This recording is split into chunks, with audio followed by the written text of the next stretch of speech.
Hit him with the chlamydia for the eardrums. Yo, Turono Talks Podcast. You know what it is. We here. You could have been anywhere in the world, but you're here with me. I appreciate that. Ho! We got a special guest with us today, though. Please introduce yourself. My name's Marieane McMullen. I'm the CEO of the Next Music Generation. All right. And you know we got our resident man in the house. You know what I'm saying? I don't want to say. I'm going to try to be as positive as I can today. Is that possible? I'll try.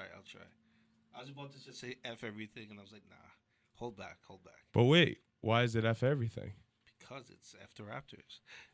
Oh, it's not after Raptors, but it's after Raptors. All right. Well, so I got a very serious question then. Okay. Is Toronto a college team? Are the Raptors a college ball team? According to Drake, yes. He promised. He did. But what did he promise?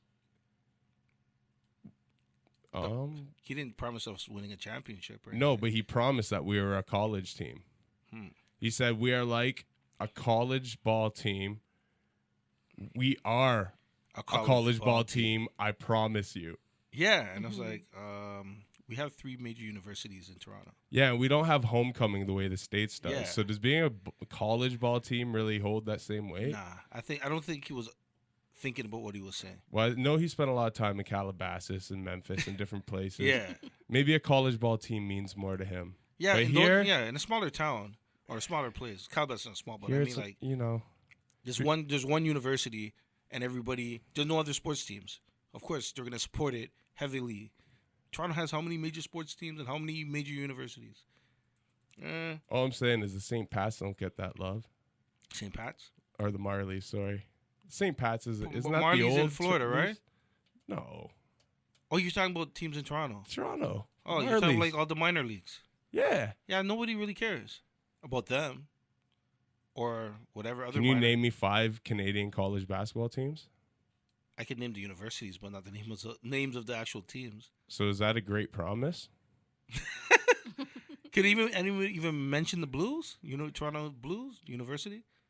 I just know the Blues. Like, yeah, I don't know. The thrill is gone, baby. And Ryerson is what? Ryerson is the Rams. And York University, I don't know what they're called. I have not the slightest clue because I don't like sports to begin with. Yeah, so I'm like, basketball is my sport. Yeah, I'm like Curtis Blow. You know what I mean? Yeah. Basketball is my favorite sport. Except it's kind of paused when he says, I like the way they dribble up and down the court. This guy. But I don't know. Are we a college ball team, though? Is that what we are? I think that's a question we need to ask the masses. I guess. Isn't that disrespectful? Well, he said he wasn't trying to be disrespectful. He did say that prior. So I guess, was he being disrespectful or was he? But what was he saying he didn't mean that in? The context of saying this wasn't here before us? But what? And what wasn't there? I don't know. That's what I'm curious. This is something in Drake's mind. So I have a question about this Drake. Yeah. Yes. Is he presenting a basketball team? Like well, he is kind of presenting the Raptors. He's kind of like the new mascot. Yeah, he's the global ambassador. Yo. So you were saying something about college. That's why I was. Yeah. Yeah. This is something he said after, I think, Game 5. Okay. I think. It was after Game 5. So just 3 years ago, I met a person who's actually putting a league together. And I don't know if Drake knows about this, but I met the organizer and they wanted me to help facilitate it. And they have all the universities across Ontario and they select the best players from the universities and colleges. Yeah. And they're actually in competition. They've offered me like 20% of all the sponsorship that I bring to the table. That's it. So if Drake's listening, this is something he wants to know about. Hey. He does have his hand in the ball thing. Didn't he put money together for a facility? Oh, okay. I was like, that does not sound like that's my actually Trisha. Hold on. I don't. Well, they got like the OVO facility. Yeah. Right. Like out towards. Yeah, and he put some money towards Basketball Canada. Oh, word. Yeah. Yeah. Like I'm not saying Drake ain't about it. That ain't what I'm saying. I'm not saying he's not about the basketball. And I think it'd be dope if he invested in something in like what you're talking about. It's already populated. It's like already put together. It's already going. They've already gone to Japan, China, really, Russia. Oh, sick. What's the name of the league? I can't say. Okay. How are they going everywhere? We can't find out who they are. Sorry, I signed a confidentiality. The hidden league.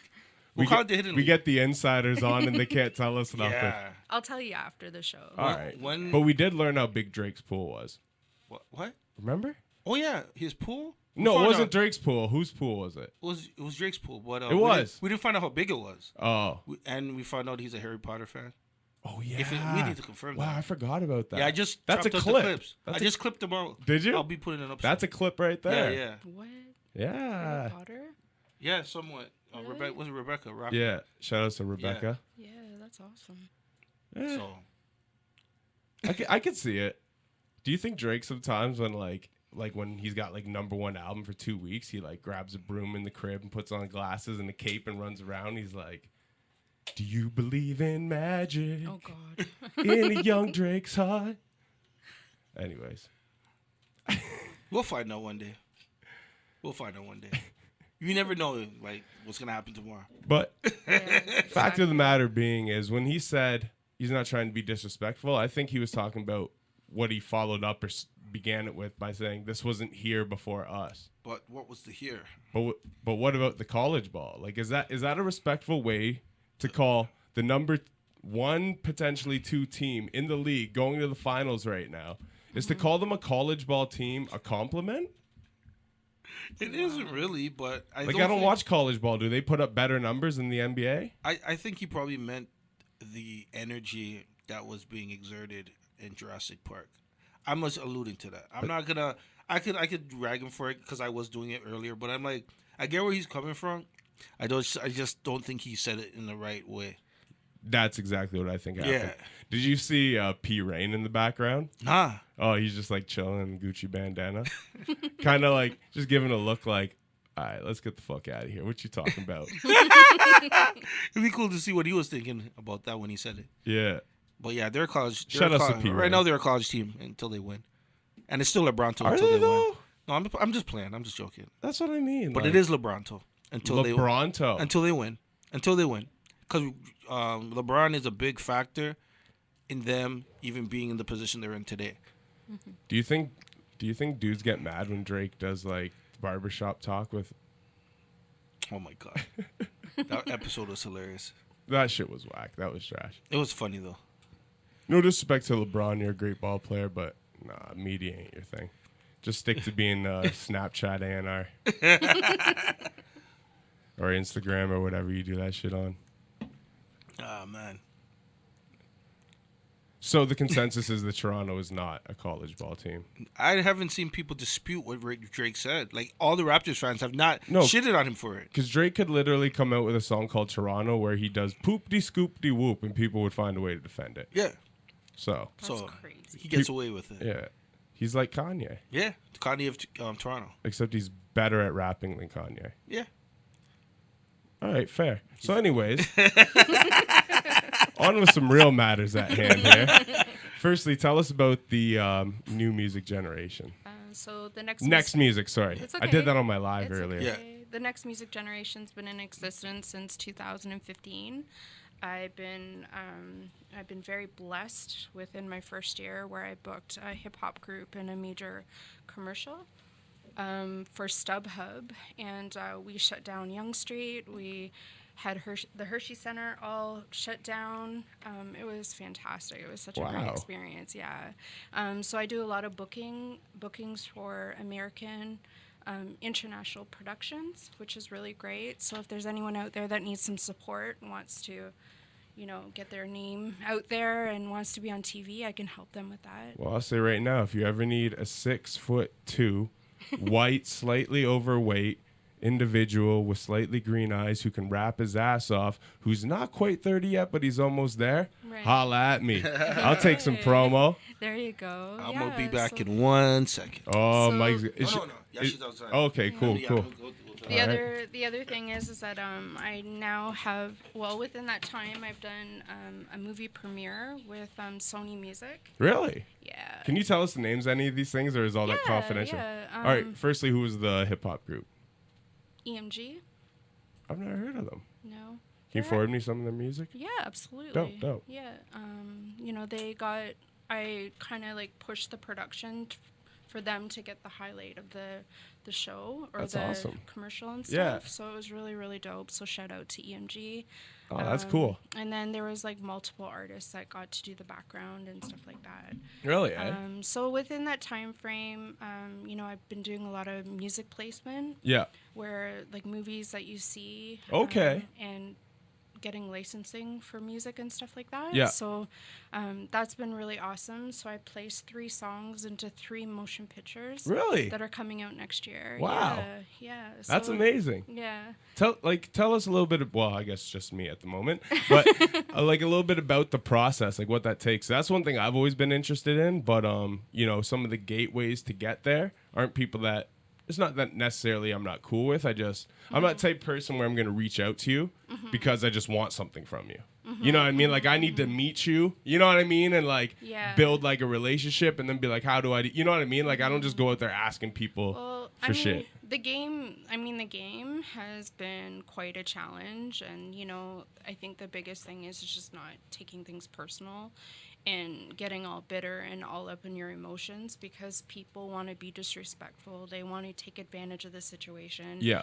They want to use people because they feel like they have one up on you and they could take advantage of you just because they are an influencer and they feel that they have people in power. Yeah.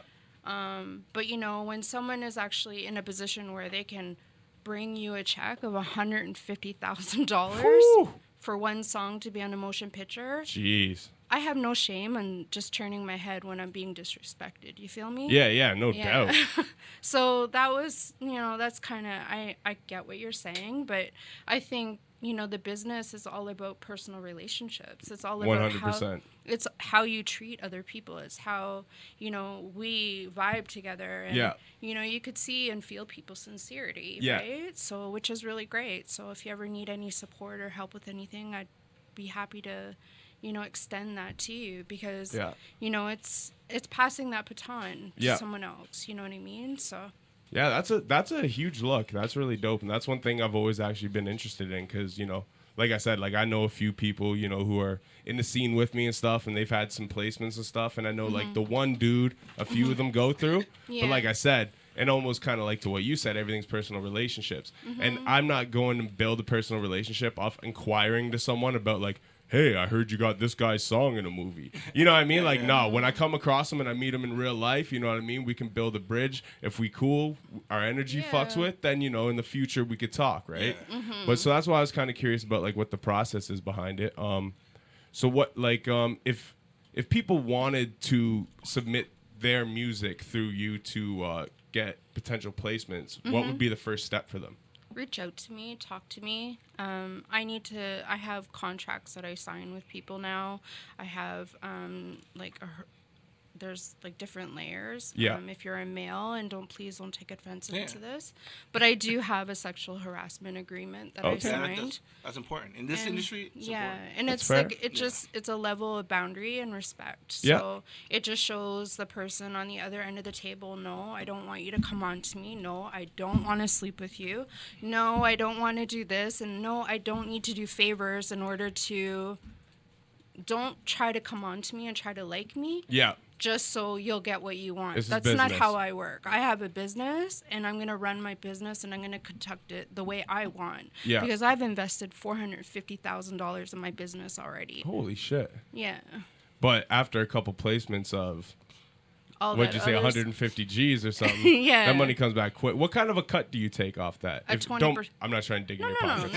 No. Business is just business. I'm just Where I've done that understand before, and there have been artists out there who actually tried to take my commission. No, this is how I make my money. This is my... You can't be selfish. If I'm bringing this amount of money to you, and you're only working a two-day thing shift, and you're making that kind of money. That's nuts. And then I'm doubling the salary that you even were supposed to get in the beginning. Then you want to take my commission? Oh. Anyway, like that's like Birdman to what's her name? The girl who set him up with Universal. When Bumpy Knuckles pulled the gun on him. I don't remember. What's her name? Something Day. Gloria Day, Wendy. Yeah, it sounds familiar. Something like that. But either way, that's shiest. Yeah. But why? Because does the money go through them first before it comes to you then? Well, everything's done through my business. That's what I would assume. So how could they cut you out of? I have to report this to the government, because now the great thing is that I'm a federal government employee. Yeah. So I've been hired by the federal government to run the next music generation internationally.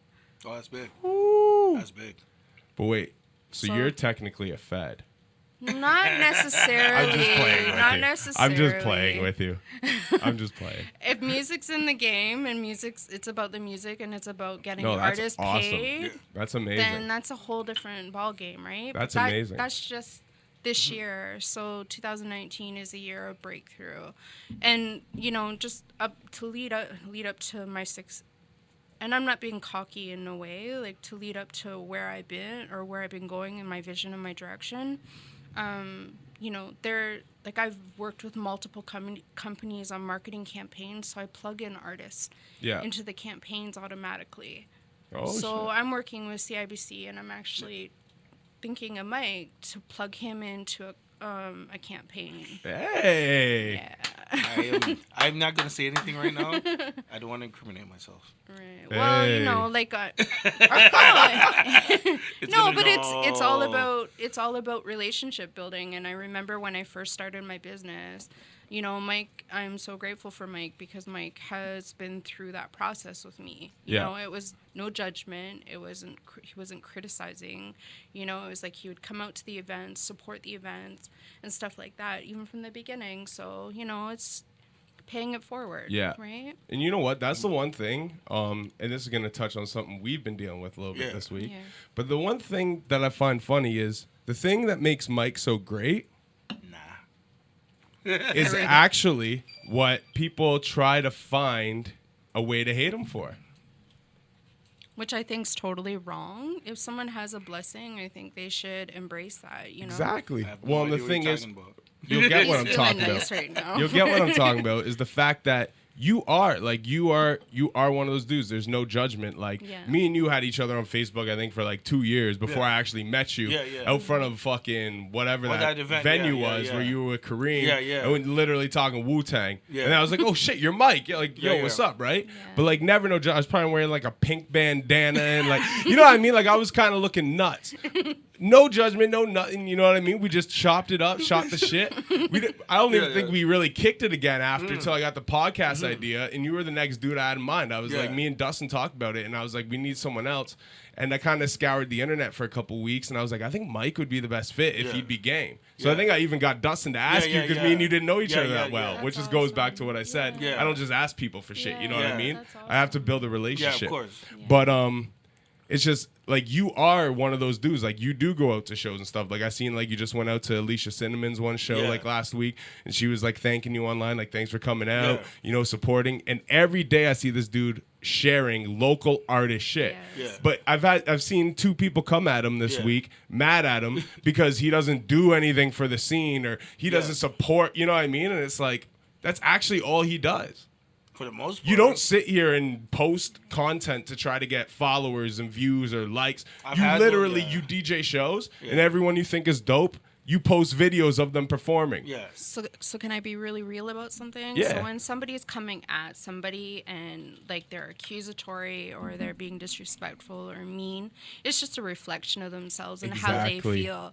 It has nothing to do with the person. If you're hating on somebody just because they're doing great things, then you need to go and look in the mirror and look at yourself. Exactly. And you know what? I wasn't going to take it here, but let's just put it out on the air because he took his 2 strikes. But that's exactly fucking Froze's, man. Oh, Lord. You know what I mean? He jumped out of pocket on your post. What records have you broken? All this shit. Trying to come at me and my company. And I'm like, and that's exactly my response. I'm like, what are you doing? Like, this is all a reflection of self. You know what I mean? Don't hate on my grind for your lack of motivation. You know what I mean? That ain't my fault. So you don't agree with the name of my company, but you can't be mad at what we're doing. You're doing your own thing, and kudos to you for even staying positive, staying focused. You know, people are going to hate you. Blessings are going to come.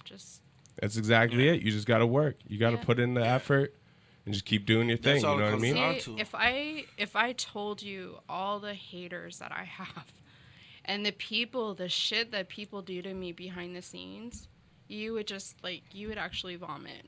And it makes you lose faith in people over time, though, right? And that's what I was talking about in the beginning, where I was like, you just get bitter, you get angry, but then it's like, okay, why am I hating myself? Because you hate me. So. And all they really do is hate themselves. They don't actually hate you. You're a scapegoat. Right. You know what I mean? Yeah. And that's what it all is. Same shit with Mike and the same two people who came at me this week. It's like, there is literally no issue except for something you've created yourself. But you want to hear something more funny? Okay, so within my progress, within what I'm doing and stuff like that, I've been invited to go to Cleveland. I've been invited to go. I just got reached out to, by Big Money in Hollywood. So shout out to Big Money. I know you're on my Facebook. Make some noise. And where I was going with that is that people are opening doors for me. I'm opening the doors for myself. Yeah. But when these people hate on you and they want to see you do poorly, they're the first people to drop your name when they want something. Yeah. When they see you doing well, right? Hey, what's up? No, not like that. They're speaking to other people. Yeah, they're talking about, did you hear about what so-and-so is doing? Oh, I'm a part of that. They're not a part of that because, I now have a membership. So next time you drop my name, you have to show a card that says the next music generation. Hey. Straight up. Because you know what it is? And it kind of goes back to what you're saying about look in the mirror as well. But exactly like what you're just saying is like people who want to hop on after you're doing something even though they were hating. Exactly what it is. It's all just clout chasing, and that's exactly what it is. Yeah. They have nothing to present or bring to the table. They are not a creator in any way, whether it be musically, whether it be behind the scenes, whether it be the intellectual putting the plan together, marketing, helping make the connections. All that stuff is still content creation. Yeah. You know what I mean? Because without all the inner workings, content creators don't exist. Right. Without YouTube, content creators don't exist in this world, except through a different medium that they had to go through, like Viacom and shit, right? Yeah, exactly. But all the inner workings behind the scene have something to do with the content that's created and that catches and all the, bells and whistles in between it. And, people who hate, they just don't have anything to bring to the table. Yeah. So they clout chase. They'll post pictures that they took with celebrities 5-6 years ago. Frozes. You know what I mean? Do anything to attach themselves to something else. Like, attach themselves to someone else's brand because they're not making their own brand. You know what I mean? Like, yo, Frozes, I'm sorry, bro. I might not have broken any records that went big, but you know what I did? I built my own brand. Yeah. Yeah, good for you. I'm not living off someone else's. Sorry. And shout outs to Gary. But anyways. It hit a nerve of something that just happened this week, so I said, let's address it. Sometimes you just got to be real. So when are we going to bring him on the show so he can address his? He's welcome. Okay, it's not like it's beef. This is okay. So it's just my response. So Frozes, we're gonna probably get you on the show sometime soon, so we can hash this out. We can talk, man. My cat won't be here. Oh Lord. He's scared of cats. Oh God. Anyways, yo, man, I was nice. I went a whole year on this podcast, He might think a cat's in there. Like, that looks like one of those cat things. I never mentioned a thing until he came out asking for it a couple days ago. Wow. And so now I will speak. I'm very nice like that. Like, I tend not to, People ruffle my feathers, I just let it be. Yeah. And we've had people on the show who have ruffled my feathers, and we've left away being friends. On the show? They didn't ruffle the feathers on the show. Not on the show. Yeah. Prior. Yeah. And I was like, yeah, they can come up. Whatever. All right. So we're looking forward to this Frozes. Yeah, Frozes, you're welcome up. That's awesome. That's everything in life is a misunderstanding, generally. Yeah. Someone takes something the wrong way, and then something escalates out of it. Yeah. And that's why I pay it no attention. Yeah. But, I gave you one chance. You did some public shit. I was like, whatever. Second time, I'm like, all right, now I'm going to say something. Yeah. Now I'll speak my mind. Yeah. I'm not just going to sit here and be an asshole or a bully or, Either way, that's what the group chat's for. Oh, no. Okay. You guys want to talk about that stuff now? Yeah. Oh, get into So it. let me tell you about a city event because I'm very much involved, and then we'll, if we can go into the whole politics side of things. 100%. So I'm connected with some people within the city, and I got connected into the community environment. And there was a place in Scarborough when I went out, and I was just kind of doing my own thing. And then I seen some people that I was working with from before. They're all friends with me when I'm paying the bills. Yeah. But then they don't, then they're like snitching and telling people in the city not to work with just shut me down. Yeah. And I'm like, what? Yeah. Like, how could you do that? That's some shady shit. Yeah. You feel me? So, Well, they say your biggest haters or your biggest enemies are the people closest to you a lot Yeah. of times. yeah, but and that it comes back to our conversation about, building relationships, So you see someone supporting you and spending money and helping you fulfill your dream. Why are you going to go and do something like that behind someone's back? You know? Yeah. Yeah, it's messed up. Especially, when you invest in someone, you put that into it. Yeah. I don't understand people, to be honest with you. Like, I really only interact with people who ride on a similar wavelength as me. Like, Yeah. I'm unapologetically honest. Like, you know what I mean?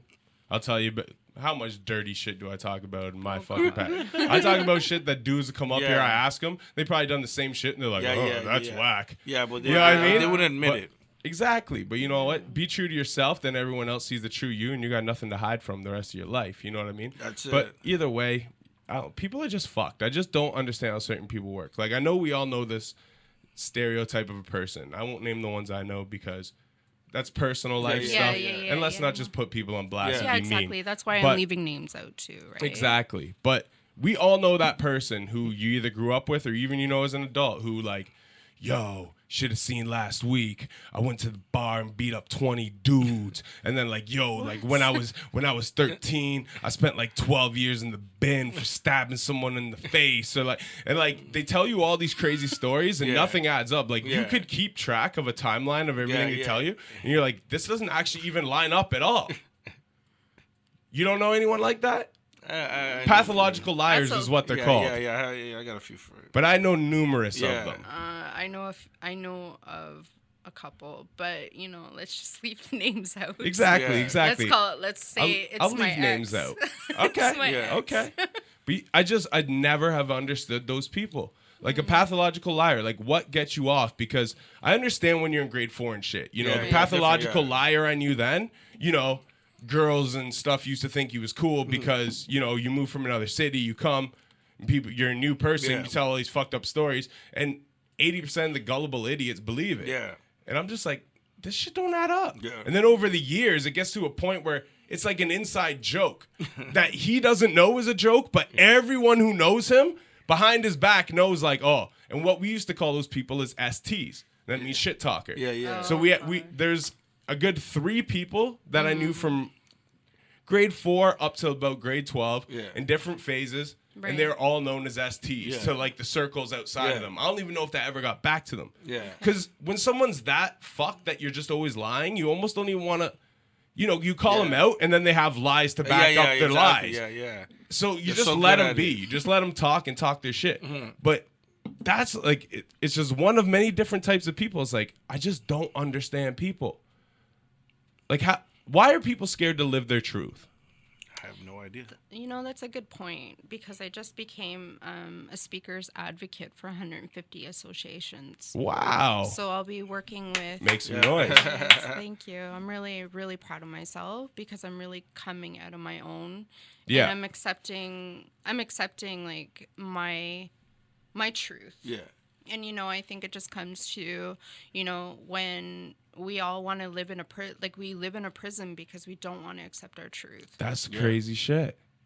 That's I'm exactly a deep it. talker. I'm a deep talker. Yo, so- that's Yeah. all. That's literally all I do. So, because people don't want to accept their truth, like they, it's kind of like the world is such a wonderful place. Like so many doors can open if you just be yourself and be Yeah. true to Yeah. yourself. So with the associations that I'm a part of, it's dealing with domestic violence, it's dealing with child abuse. See, and that stuff I understand. it's dealing with not to cut you off, but No, I'm just it's saying okay. I do understand people who build up defense mechanisms mentally Yeah. because of things they've been through. But sorry to continue. No, it's okay. I mean, you know, I'm an open book, and I started my own petition, and you know, I'm encouraging everyone to go on there and sign it, because you know, we got to fight this political war that's going on, and I'm sure we'll get into that at some point. But Fuck Doug Ford. you know, you can see part of my life in there where, you know, I mean, it tells a lot about myself, and that's me accepting my truth and just moving forward. So Yeah. it's really important, I think, for, you know, I don't think someone can be really happy if they can't accept themselves. Yeah, that's right. And do you know what the saddest part is? A lot of times the reasons people won't live their truths is the most minuscule shit. Yeah. Like the shit I've said on this podcast is shit people will keep in their whole lives. They won't, like when I nobody wore knows. my mom's bra when I was 7. Tell me a dude that'll come on this podcast and admit Nah, he they did the same probably wouldn't shit, but say I that. guarantee you 50% of them did the same shit. Yeah. You know As what I a mean? kid, I yeah. guarantee you it's not that uncommon. And if it's not, then whatever. I'm just weird, and that's Yeah. cool. Because I like being weird. Yeah. It's the greatest compliment you can Yeah. get. But it's just, yeah, like so many people are hiding from being themselves that, like, you're not, like, what? I don't understand it. Yeah. I understand it when you're in high school and different Yeah. things, when you feel like everything's image, but you get to a point like, you know, I don't know, the most popular people I ever knew my whole life, aside from STs, the shit talkers, who eventually end up being fucking weirdos and nobodies anyways. Yeah. But there are always people who just live their truth. Yeah. And just to go in a little bit more in depth in that, I'm actually attending a writers group every Monday, and I'm in the process of creating my own book. Yeah. So, you know, a lot of, like, I'm learning things. Like, every time I see, like, a picture with a quote on there, now I reference that, and I encourage other people to do the same thing. Like, how does this impact your life? Yeah. You know, what does this do? Like, you know, how am I a prisoner of my own world? Like, take 10 minutes and just write. The Like, mind is so powerful. Yeah. And that's what people don't realize. And that's why I think writers, no matter how good of a poet or bad of a poet or a rapper or a songwriter or whatever you are, whether you're simple or you're good and complex, deep, I think that's the one thing advantage that these people have on society. You know, painters and stuff too, they express it through a different way, but it's like psychiatry. I was saying to him before the show, I was like, the one great thing about this podcast is you don't bottle up in things or the way you feel about anything. Like one week we might come on here and I might say some shit about Drake that people might be like, that's disrespectful. But it's just my opinion of something that's happened. Yeah, exactly. The next week I might come in and praise him because I'm like, yo, like his you know what I mean? But as humans, you are always conflicted and always going through different things. But when you bottle shit up, those things you bottle up become not just a passing phase and a way you felt a certain day. They become a thing. Yeah. And you sit there and you, what's the word? Manifest it. Kind of manifest It's it, but true. It's I'm so saying true, like, you dwell on it. You know what I Yeah. mean? Like certain things, and that's why you get the people like, you know, people who come out and use you as a scapegoat for their own self-hatred and shit like that. Like, live your truth. Like Frozes, if you sucked a few dicks, it's cool, bro. You know? oh my God. Young Buck lived his truth. Wow. Actually, he but ain't he's either. denying it. He's still Young denying- Buck would be. That's still the thing. Young denying Buck, it. live your truth, bro. Yeah. That's why I laughed at what 50 posted today my because I'm like, God. you know what? Just live your truth. Yeah, if that's Mr. who C you lives are. his truth. Yeah. You know what? They just had him on the Biggie 20th anniversary. Yeah. I didn't look at him any different. I 50 wasn't like, oh. Yeah, but that's just how society Yeah. is, though. If they Well- see you a certain way, they're going to judge you. Well, you know what it is? Yeah. It's all weakness. And anybody will prey on weakness, whether it be a troll on the internet or it be a corporation you're trying to sign to, a bully Yeah. in high school, anything, you display weakness and you are becoming vulnerable to be prey. So live your truth. That's it. At the And end if of you the You have day. no running to run from. Yeah, like if you accept your truth, that is right. And you're not mad at people anymore. People, you know what? People can't gossip about you. They could say anything that they want. They can can make make up jokes, stuff. but if you come, it's like literally Charlemagne always says this, so I hate to use it in this term, but it's true. Is the Eminem and 8 Mile theory. You come out and you say everything about yourself Yeah. that anybody might try to find out and disrespect you with, and you then- have nothing left yeah. for people to use So on here's you. one truth that I have, and I've been having a problem with this my whole life. When I turned 5, I almost lost all my hearing. I Oh, wow. struggled with my writing. You know, like even my grammar's not always proper when I put it on like Facebook or Instagram. But you know what? I've accepted the fact that, you know, okay, I struggled with this, but I'm blessed to be hearing. Like, I'm blessed that I can hear people, right? And also, you know, like even one little grammar error, like what the fuck? Like, you know, my bad. But then you do have grammar Nazis online. Who, I hate those people. I would just be flat out straight. That'll sit there and you're like, there. And you type it like, whatever. And they're like, TH. What, with the star? Like, they correct you? It's like, bruh, come on. Okay. Really? You know what I meant?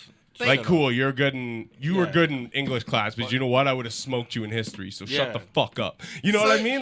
Here's even something better. Like, I look back at where I was, and I'm like, I never thought I could accomplish the things that I've accomplished in life. After everything that I've been through. And now, I make $10,000 a month. Woo! Yep. Gotta get that paper. Can I work for you? I got a good career job now, and I'm not making I'm making a percentage of that. Like the smaller range percentage. But no, it's just, you know what, people can say what they want. I know what direction I'm going in. That's all that matters. That's what it all matters. You know, like now I'm even in a position where I can sponsor an artist and do an event. And give back to the community. I don't know if you guys seen that post of that Indian boy that got hit or something. No. Online. But he got hit by a car? Yeah. Was it not a drive-by, hit and run? Yeah. I didn't see it. I kind of saw it, but I didn't see it. I actually wanted to donate something to that little boy. Yeah. But I just didn't even know how to get in touch with them, right? See, that's the thing. But it's like, me, I personally, like, I don't hear about half the shit that goes on. Because for one, I don't watch TV. The only thing I have is Netflix. So I just watch shit like that. Because I've always hated television. But I've always especially hated the news. Because there's two levels of propaganda. You know, whether it's from the right or the left, whatever station you're watching. Here we go. It's sponsored propaganda. Can you not disagree, though? Politics? You can't disagree, though, can you? All news media is sponsored propaganda. Okay, so here we go. You want to talk about that stuff? Now, I just put out that petition. Yeah. And I've had a relationship with the city. And I haven't actually signed it yet, but I've been meaning to. No, it's okay. With the city, and if you could get people to sign it, help support it, that'd be awesome. But I've had a relationship with the city, and I'll definitely get into that for the last 3 years with the music industry. And, you know, just with the petition itself, do you know I'm in touch with the press secretary of the municipality government, and they refused to take an interview with me, so I gave them the petition. So believe me, guys, everybody's watching this. So how is it that I emailed Doug Ford and Tory, and how is Tory actually doing his own petition? How can the city of Toronto write their own petition and get people to sign it when it is a politic game? The same thing you're talking about. That's what it is, right? So it's kind of like they're in control of everything. So why, as myself, an outsider coming in and doing a petition, they have to listen to me because I'm the community. Versus somebody in the government who has control. And if you knew that the city of Toronto actually has allotted $368 million into the music industry back in 2014. Have you seen any of this money? No. Is that before Raekwon came? I was wondering how much he snagged. No, Raekwon, but he took that more from like Factor and stuff. Yeah, that was a little bit before. No, like they've invested that kind of money. I remember sitting on the subway. If they invested all this money, then why are all the venues closing? Because the condos make more money. They're in control. They're saying because another segment of the government gets allotted more money. So what happened was that when I sent them the petition, you seen the newspaper just the other day. Doug Ford shut it down. Yeah. Why did he shut it down? Now it's like a gaming. It's a game. Yeah. A politics game. Yeah. Create a problem. Fix a problem. Do you know what I really hate about Doug Ford? And see, like, to me, I don't pay attention really literally to the politics themselves because I myself look at everything on a larger scale. And I know, you know what I mean? I've done my world history. I know how we got here from a certain point and why we're here and who has the money on the planet and where things are truly being run from, you know. Dustin gets mad at me when I say it, but literally everything is central banking system. That's all it is. Everything is based on the central banking system that the Rothschild family created, and we've all been spawning off that. And basically every country that hasn't been under that umbrella of the central banking system, if you look at the last 10 years, every country basically the United States has gone to war with are countries that were not under the central banking system. You know what I mean? I remember 6-7 years ago looking at a list of like, there was like very few, like it was in between like 5 and 10 countries on this planet left that weren't part of the monopolized central banking system, which was started by the Rothschilds back in whatever, 1700s. Right. So that bank monopoly is controlling most of the planet. It had a list of the few countries, like it was in between 5 and 10 that weren't. And I seen Nigeria on there, and I was like, I guarantee you the States goes to war with Nigeria within the next 5 years. What the fuck happens? You know what I mean? And now there's talks about war. Like they have big oil reserves in Nigeria as well. Yeah. Because self-sustaining countries are the only people who can stand up to it. You know what I mean? And, you know, I don't know what I believe about JFK's assassination. There's so much back and forth shit, but you know what? All the shiesty shit that just happened from them picking up his body and transporting it to another state, and extra wounds being in the body from when they did the what's it called? The autopsy in Dallas to where they took it, and the autopsy was completely different. That's so scary. Like to me, that shows there's a conspiracy. Like if I had done that, if someone accidentally OD'd in my living room and died, and like accidentally stabbed, or you know, or someone committed suicide, and I was scared and thought that the government would think it was me, so I went and ditched the body. That now shows suspicion of hiding something, right? Exactly. So I think the government should be held up to the same account. If you would treat a citizen with a conspiracy charge that they therefore had to prove themselves innocent, why do we not hold people with power and money to the same regard? Of course. That's what I don't find. Like, you start talking about things like JFK being conspiracy, people are like, oh no. It's like, it's not the fact that this is a conspiracy theory, because I don't know what happened, but what I can tell you is what the evidence presented.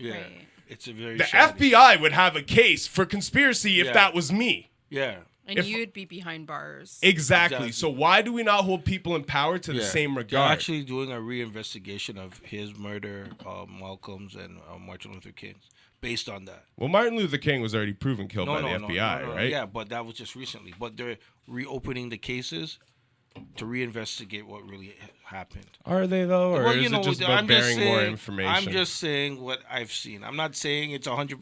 We'll never know the truth. I don't believe shit. I believe the Egyptians. Yeah, we'll never know the absolute truth. Half that history is buried from us. Yeah, we'll never know the absolute truth. You know, that's my goal in life, is just to know what it is to be human. But look at all this stuff. Like, I know that's real deep and what you're talking about, but even going back into the city of Toronto, and they're doing all these cuts. They're trying to talk about how there's a deficit in the budget, and we need to, like, you know, balance out the budget and whatever.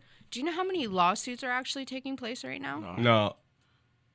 There's over 24 lawsuits that I know of that are happening, and they're worth over more than like $2 million. Wow. And there's a case study that's actually a case that's actually happening with Children's Aid Society. So anyone that's been part of the Children's Aid Society from 1969 all the way down to 1982, they're all getting rewarded money if they were mistreated in Children's Aid. Wow.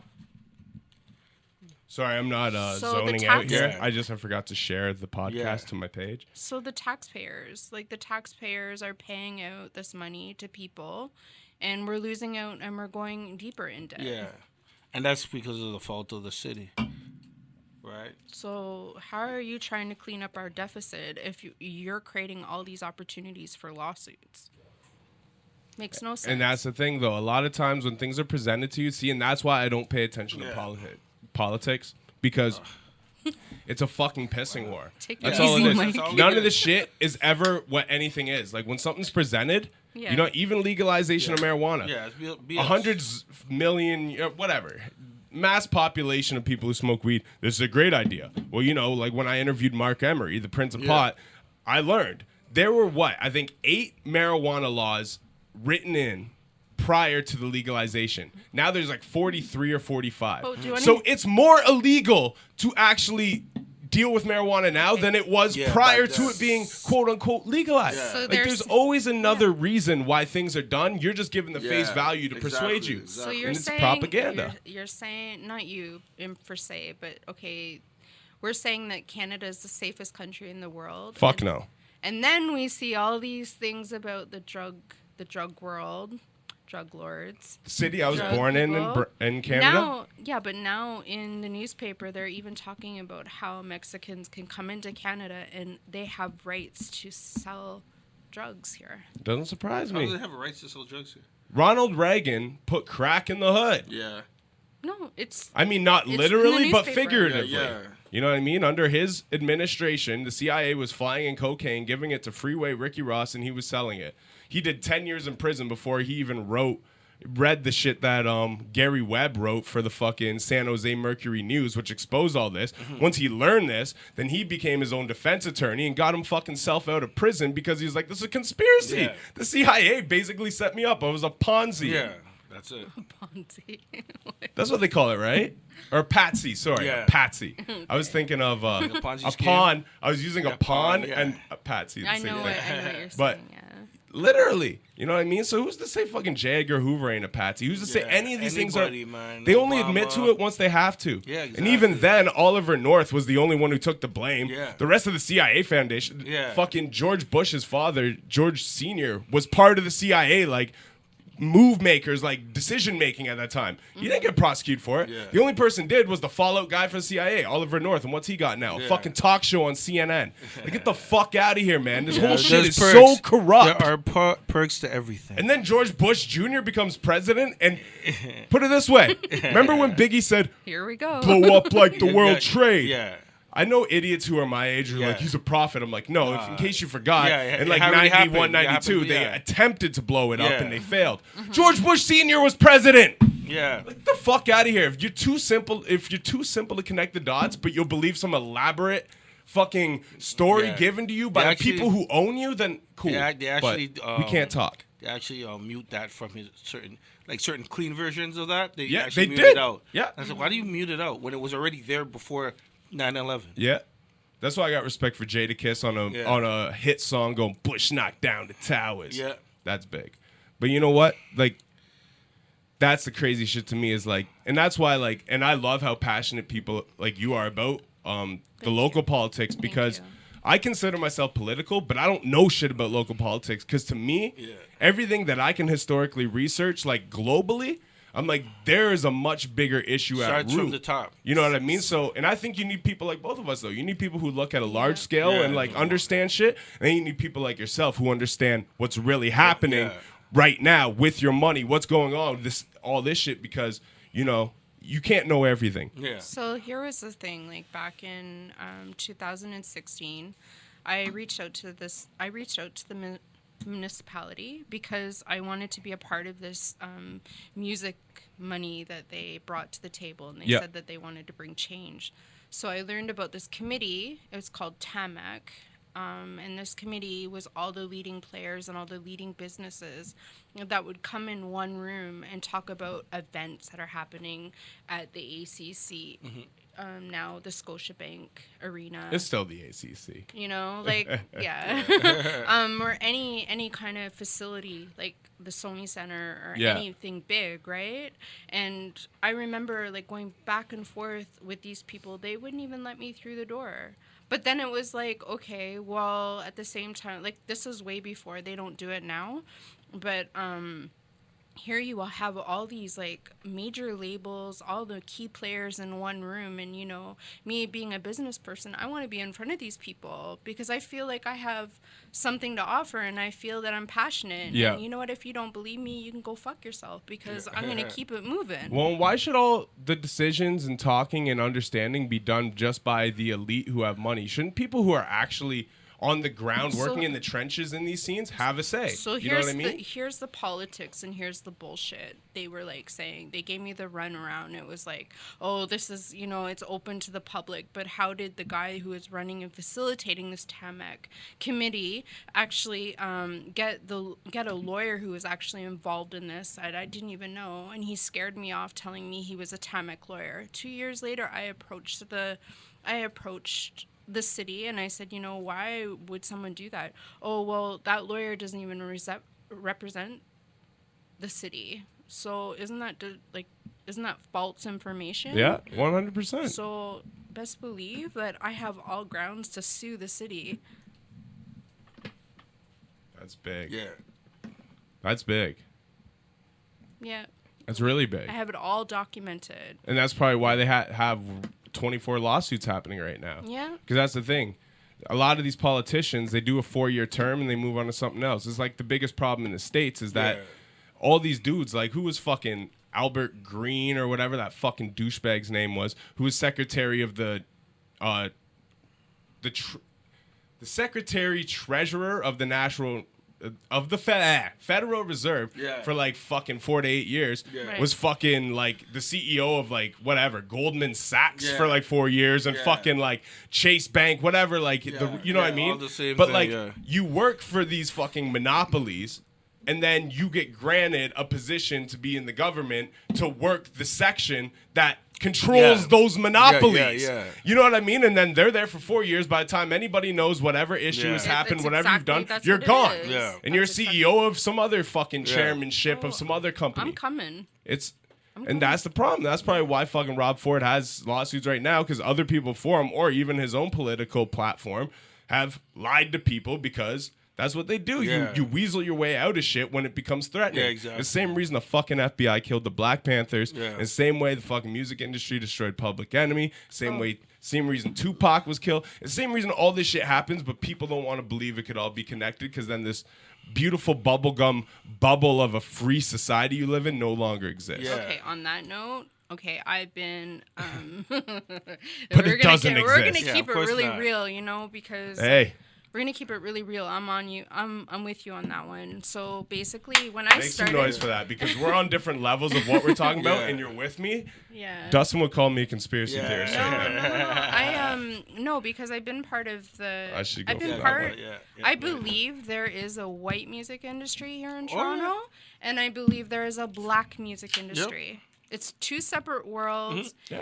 The Black, and I give respect to the urban community because they've embraced me, and you know, like if it wasn't for the urban community, I have much respect for a lot of people because they've helped me, they've supported me, they've embraced me, and I appreciate it. Like the white community though, man, I'm telling you, is there.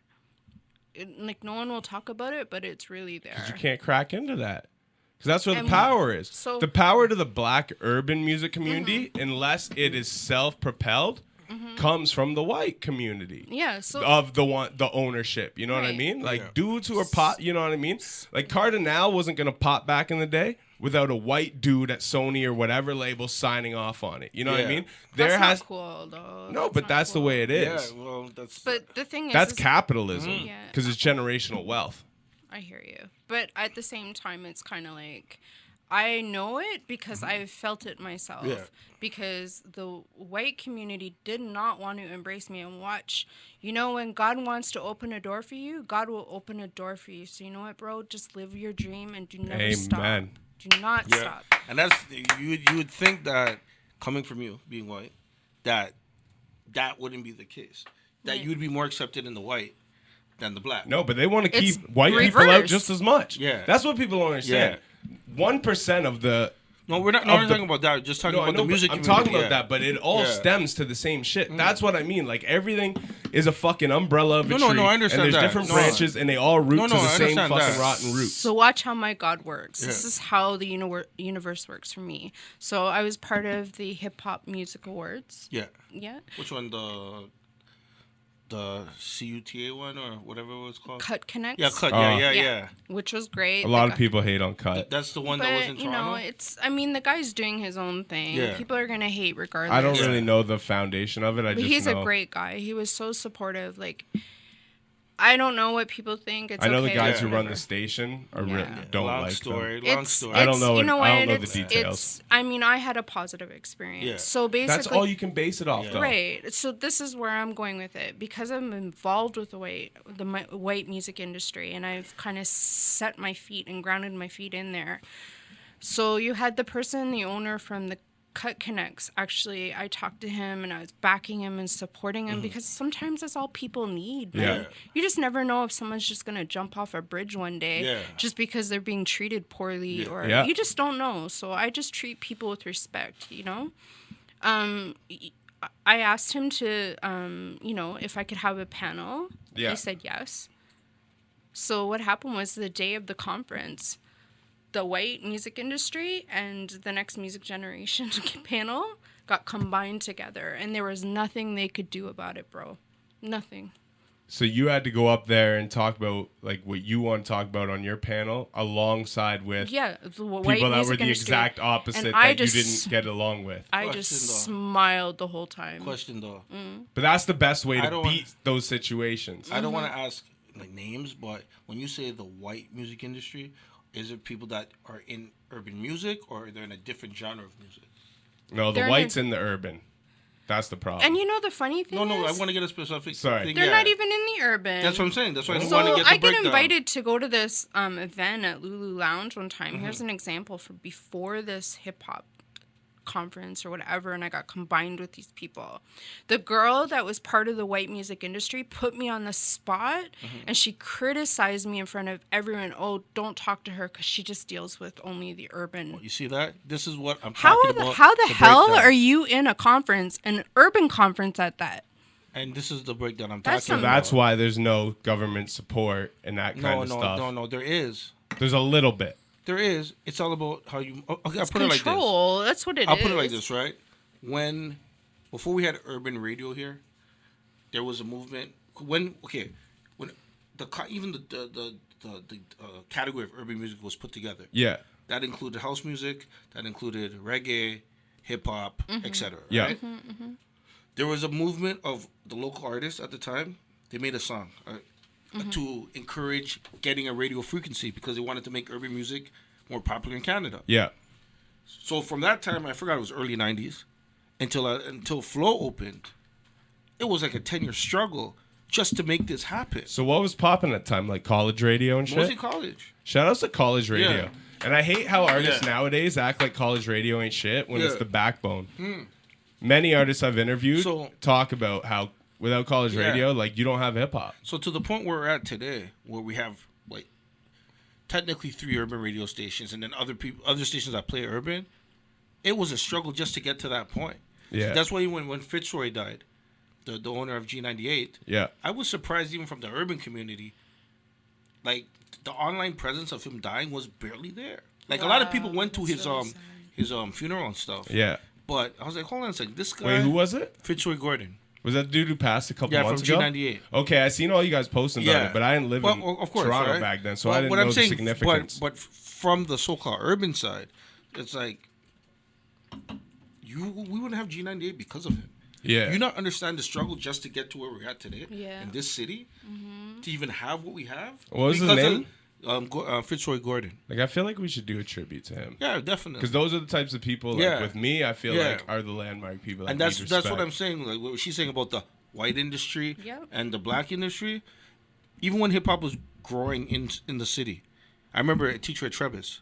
He goes, and I remember the quote he said. He goes, I think he used to manage the Parachute Club, and he was saying, Americans don't want to hear anything about Canadian rappers and this, that, and that. And lo and behold, at the time, Socrates, they were getting known. But now I would love to see that teacher right now. Be like, what do you think about Drake now and what you said 20 years ago? You understand what I'm saying? You're right. There's been a pushback from the white industry to the black industry for a very long time in this country. Not even the city, this country. 100%. Yeah. Right. Even when you watch much music back in the day, Rap City didn't get the amount of dollars for of course not. For not promotional producing. The producing dollars to build a show that like fucking the other ones did. You know what I mean? Like, I definitely 100% see that. But the thing is, I don't think they're still not intertwined. I think what the difference is, you know, the dude who okayed, let's say, fucking Tragically Hip to get signed to whatever records and all that, just ain't showing up to the urban meeting. But he has a representative. But a lot of those guys didn't know anything about the music in the first place. You know who would be a good person to talk about this? Is Big C. Or Chaclair. No, Big C. Who's Big C? Big C worked for EMI. He's the one, basically, he was behind this whole Chaclair. I want to talk to Ron Nelson as well. Yeah, but on a label side, Yeah. Big C was involved with getting Shocks signed. He's not beyond legend. Yeah. Right? He would know like how the culture of things were then and Yeah. the difference with it now. You know what I mean? Yeah. Yeah. Because Ron Nelson, he was independent, but he might have worked with labels, but he wasn't working in the labels. No. He was doing Big his C thing. was one of those people working for the labels, right? And he could tell you what the climate was in the 90s. Another question I have to ask too, right? And this isn't me trying to be an old school hater and stuff, but this is just, one of those facts that I look at and it almost just reassures kind of how I feel, even though, when you do media, you're forced to pay attention to new stuff and try to look at it for what it is, even if it doesn't really tickle your fancy. But why does someone like Ron Nelson, because he still gets busy. Busy with what? He's doing reggae and dancehall. That's the exact point I'm about to make. Yeah. So what is it about hip-hop that makes a lot of people who grew up doing hip-hop and stuff not want to fuck with it anymore?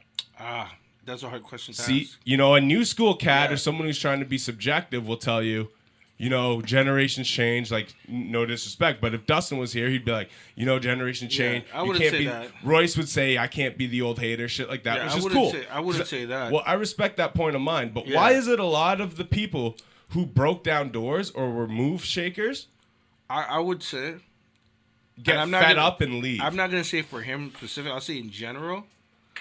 And this is something even what Ivan Berry said when he ended up getting a label job at BMG, and I think he was doing BMG International, like a Canadian division. Yeah. And he to sum it up, he was saying, well, he has to feed his family. And he's got to do what he's got to do. Now, with Ron Nelson, maybe different because he broke a lot of stuff for hip-hop. But maybe because his cultural background, he saw something in dancehall and reggae, which he could bring his experience from hip-hop to that. And he knows that there's an interconnection between both, right? So it doesn't matter if he left or not because there's other people filling the void. There is. Yeah. But the thing, and it brings me back to, like, my interview with Shan, right? Yeah. And, Shan was the dude at one point. Yeah, and then he jumped into this whole snow situation. And, no disrespect to Shan, friend of the show. Can't wait for our next interview. He's super cool. He said he's down to be my Lord Jamar. Yeah. He's like, I don't hold my tongue for nobody. You want me on the phone anytime I got you. I'm like, all right, salute, Shan. Oh, no, he's mad cool. I mean, I've met him in person, but, my interactions Tell him to send some of some of that Snow Daddy Yankee money over here. That's what we were talking about, was the Snow Daddy Yankee thing, right? Yeah. And if you notice, MC Shan basically took a hiatus from the time he produced Snow's Informer, basically the rest of his career. Yeah. He put out an odd mixtape here and there in the 2000s, did the Bridge 2001, which they had to kidnap him and bring him to the studio to do. Yeah, he didn't really want to do that record. Exactly. So I asked him, like, why, like, what tamed you so much with hip hop? He's basically like, the business, how bad it was with Cold Chillin'. Yeah. He's like, but then, once I go and produce, sorry, I should do my Shan voice. Once I go and produce my own thing, once I got Snow, and that thing takes off. He's like, I'm still getting money. And he's like, and now with the Concama, because I asked him about later in the interview, I'm like, so when is this mixtape you were promoting earlier this year dropping? Because it hasn't come out yet. It was already supposed to. He's like, well, Daddy Yankee did Concama. And the first time I saw a check in my mailbox, I was like, fuck it. I guess people are waiting another year at least. Yeah. Because he is so dissatisfied with hip-hop culture now and the business and everything. But you know what? It's just tainted him. He doesn't want to do it. This is not for everybody. It's depending on everyone's situation. It's so different. If we look at Jay, for example, and his career compared to Shan's, he might even... We haven't seen Jay say, fuck hip-hop. He's taking it to another level because of his situation. See, because he wasn't dumb like Nas. When Nas did Hip Hop Is Dead, it ruffled a lot of the new generation in that community. Yeah. And do you know what? I loved Nas when he said it. The thing I didn't like is Life Is Good. Tracks like Accidental Murders with Rick Ross and shit. Good track. But it's like you almost compromise the limb you stood out on and took all that hate for. Yeah. You start to retract on it. Yeah. And it's like, bruh, like just represent what you represent. I think for everybody that's different. Hove did DOA. Yeah. But to my knowledge, I don't think he's had auto-tune on an album since. Yeah. Auto-tune didn't die, but he hasn't fucked with it. Yeah, but it's more like your thing is, why do people leave and say fuck it? Well, it's just maybe a select few that do. Well, maybe that's why Nas ain't put out an album in how many years? What, 1 year? That wasn't really an album. That was like a rushed, fast thing. album, but come on. But, you know, he did Nas' album done like 2 years ago. He's doing the thing with Mary J. Blige. They got an album coming out. I think it's all about ego, personally. Well, I think there's artists who really, really just love hip-hop. Yeah. And then I think there's artists who love hip-hop, but it's about the business. But it's not change, about though. hip-hop. Things change with an individual, right? Opportunities change with the individual. Say if Snow and Shan never met. Yeah. Then maybe Shan would put out 12 albums. Maybe. But do you get what I'm saying, yeah, though? Like, as an artist, yeah. You know, like, I feel like, to me, something like Informer and, like, That Good Money would just inspire me to make but that hotter music. Whatever his situation was at the time made him change. Look, I could have jumped into reggaeton back in 2004. But you haven't. No, I could have. But you haven't. No, but I could have. Exactly. Right? I could have jumped into soca. I do all of that. Right? I still do hip-hop, but I can still do other shit. Everyone's different. All right. I have one question that's going to lead to a second question. Yeah. What's your earliest hip-hop memory? Wow. Boys to Men? R&B? Yeah. Well, that goes back far enough that all right. So you both can answer this question. Yeah. I love R&B though. That's same. Yo, New Edition. Shout outs New Edition. Shout outs Belle Biv DeVoe. Yeah. Yes. Poison. Top 10 greatest songs of all time. I don't know about the top 10, but bruh, it's up there. It's up there. Girl, I must warn you. I honestly don't like playing that record. I sense something strange. I only play that record because I know people know the record. It's hot. It's hot, but not the hottest shit I ever heard. Bro, I'm just when Bivens comes in with the rap, Poison, like a brother, like come on, I feel like they have better songs that they put out than Poison. What about Do Me? Of course, nobody talks about that record. I sampled it. Yo, you want to hear the beat? I almost want to cancel the podcast for a sec, just show you that beat. After the I podcast. played it for Robbie G on tour, and he's like, "There's too much happening in this," and I'm like, "You're not a Belle Biv DeVoe fan." Yo, that record's hot, man. I found that record's better than Poison. Girl, let your head down. Take off your coat and leave on your shoes. Would you mind if you need to have for a moment you need to have before I make sweet love? You need to have your own impersonation. You play Jay, Shan, Boys to Men, not Boys to Men, Belle Biv, etc. Do me, baby. Man, my dad bought me that record when I was like 13. Yeah. He's seen it at a flea market, and he's like, because it's like mad urban looking. Yeah. He's like, I thought this might appeal to you. And I looked at him. Mad urban looking. I've never heard of this shit. So I put it in my record crate and never listened to it. Yeah. About 4 years later, a DJ I knew posted Poison on his Facebook and was like, one of the biggest tunes of all time. So and you never heard after that period of time? In that 4 years? Wow. I didn't listen to it once. Wow. I thought it was some corny, like fucking, like a Coolio record or some shit. I'm like, I'm not going to find nothing on this that stimulates me. So a DJ I knew, like 4 years later, posted Poison. Yeah. And was like, yo, one of the biggest tunes of all time or something, right? And I'm like, Belle Biv DeVoe. I'm like, I got that record. Yeah. So I went and I'm like, looked at it, looking back, Poison, first track. I'm like, let me throw this on. Oh my God. Instant fan immediately. Yeah. I'm like, man, this album is fire. Yeah. Like, the wackest songs on the album are still dope. Yeah. Like, yo, Poison by Belle Biv DeVoe. Yeah. Out of here. But dude, bro, better. What the fuck is... She's dope. Yo, what's the ballad on there? I forgot. When Will I See You Again? Yeah. Because you know I miss you, baby. Oh, God. Sugar. Tell me when will I ever see you again? Because I love you, baby. And I miss you, sugar. Ah! Bro! That's breakup song of all time. Yeah. Bruh! When I went through my last breakup, I cried mad times drinking wine by myself, bumping, because you know I miss you, baby. Oh, Lord. Yo, shout out to fucking Belle Biv DeVoe. And fuck Johnny Gill for stealing the New Edition name. Yo. I don't know how we even got on the poison thing, but once I don't know. But once you didn't call it a top 10, I just had to express I'm sorry, my man. love. I know. I think it's one of the greatest records of all time.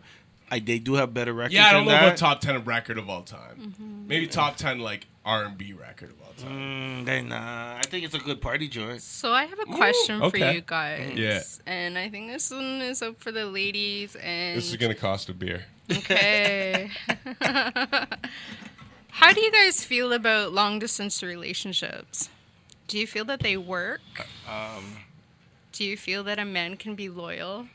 It depends what the conditions are. Yeah. So if it's like, and someone really close to me is engaged to someone that's long distance. Yeah. So I don't want anything I say to come off as if I'm talking about their situation. Yeah, 'cause yeah. I'm not. Okay. But to me personally, if I was like 18, 19, and shorty I've been trying to crush on all high school, I started dating in 12th grade, some shit, like I'd probably give it a try. Like with my low self-esteem and shit, I'd be like, yeah, we can make this work, you know what I mean? But to be honest, I probably still would have cheated. And I definitely know she was cheating. Yeah. Go somewhere else doing some shit, you know what I mean? But at the same time, it's hard to say because my first girlfriend that I really had a long-term thing with for like 10 years, she was the type of girl who I knew would never cheat on me. Because I got caught cheating on her at one point, and the way it broke her, and she was like, I would have never done that to you. Yeah. And like when she said that and the way she said it, I just knew how real it was, and I regretted that shit the whole rest of the relationship. But the thing is, no matter how long it took, 6, 7 years later, that would always come back in my face. Going to do a show or something, she couldn't come. Is like an argument. And I'm like, you know what? And that's why I eventually broke up with her. Not because she was a bad person. She was an amazing person. I wanted to see her have a great relationship, move forward. And, it's not like I have any distaste for her. She's great. The thing was, our live paths aren't compatible. If I feel like it's going to be a fight every time when I knew it was over? Is when I came to this exact location. I heard the day of. Chris hit me up. He's like, yo, Fife Dog is coming through the station. You want to do an interview? Me and my ex were both fans of A Tribe Called Quest. She came home from work like an hour and a half later. I'm like, yo, I thought she won't come with me. I'm like, yo, I got the opportunity to interview Fife. Like, I'm packing up my bag. Her response was, oh, so you're ditching me again. Wow. And that moment was when I knew it will never work. So then I spent about 8 months separating myself mentally from the relationship before I had the balls enough to break it. And then my douchebag self went and got involved with another girl and almost basically had another girlfriend before I actually officially broke it because I was a piece of shit. But either way, that's the way it went down. But that's the thing, you know what I mean? It's like sometimes you got to look and evaluate life and look at things where it's like, this doesn't mean I don't love you. And, and you have to tell yourself, like, because you spend so much time with a person. Sometimes you fuck up, man. Well, it's not even about the fuck up. It's about the fact that it's like, what my dreams and my goals are. At that time, media wasn't even my goal. It was just the fact to sit with Fife Dog and interview him. And your response was, oh, you're ditching me again? Damn. That's when I was like, yo. And from that day forward, a little less effort every day to the point where I had the strength to actually end it. And no disrespect to her, mad love for her. She's super cool. Much love to her and her new boyfriend. He seems more compatible. And that's what it is. That's what it is. You gotta find something it's that cool. you can but fuck with. Once again, don't know how we got on that subject. We were talking something. I was just curious. No, what did you ask again? Well, long distance relationship. Long distance. So long distance though. In a nutshell, it depends the situation. Like I could go on tour for like a month or 2 months. And be loyal. Like I can jerk off. I know Pornhub very well. You know what I mean? Too much information, bro. I'm used to skipping through stepsister videos to get to what I'm looking for. You know what I mean? That's all it is anymore. But no, yeah, like, I think that can work. But I mean, like, if you literally live somewhere else, and this is no disrespect to whoever it is, if they're listening, they know who I'm talking about. But I don't think they can work. Not unless you have a mutual agreement or even an unwritten agreement where both of you are doing what you want to do on your own time. Because I believe you could find a soulmate and someone you want to be with, but if you guys aren't compatibly ready to either move from where you live or them the opposite, because this is this is across the world, this long distance relationship I'm talking about. A couple cities away, sure. Someone drives, that's easy. You know what I mean? I've had relationships with girls in other cities. I broke up with them because they cheated. So, even that I don't have a whole lot of faith in, but that could work. But across the world, I almost feel like there has to be an unwritten agreement where, like, or you agree that it's okay. Basically, I whether really written or wanna agree to unwritten. that. Are you crazy? If you're only seeing your boyfriend 3 times a year, some people do that. Some people but for a actually do week, that. 3 times a year, No, you're gonna go celibate the rest of the year. No. It really depends on the relationship too. I find if they're good and they're calling you every morning and making you feel important like crazy, I mean that's depends different. how long you've been together too, right? It's so many factors. But there's people that they're in long-term relationships, but they allow each other to have their fun outside the like. Because I believe you can meet a soulmate, but at the same time, it's like if you meet your soulmate and they live on the other side of the world, it's like that doesn't mean y'all don't want to get together again. But like, does that mean you guys both have to suffer each other to be where like you can't do anything else? Physically, like you can't be like physically free as an individual, but you only see this person once. And the crazy thing about that too, the other reason why I don't think that works, in my opinion, this is all I'm saying. But I'm someone who feels like you need to take time with a relationship. Like I wait like months and months before I'm like even like, can I call you my girlfriend? You know what I mean? Like it takes time. I'm very serious on the aspect of time and making sure you know what you want.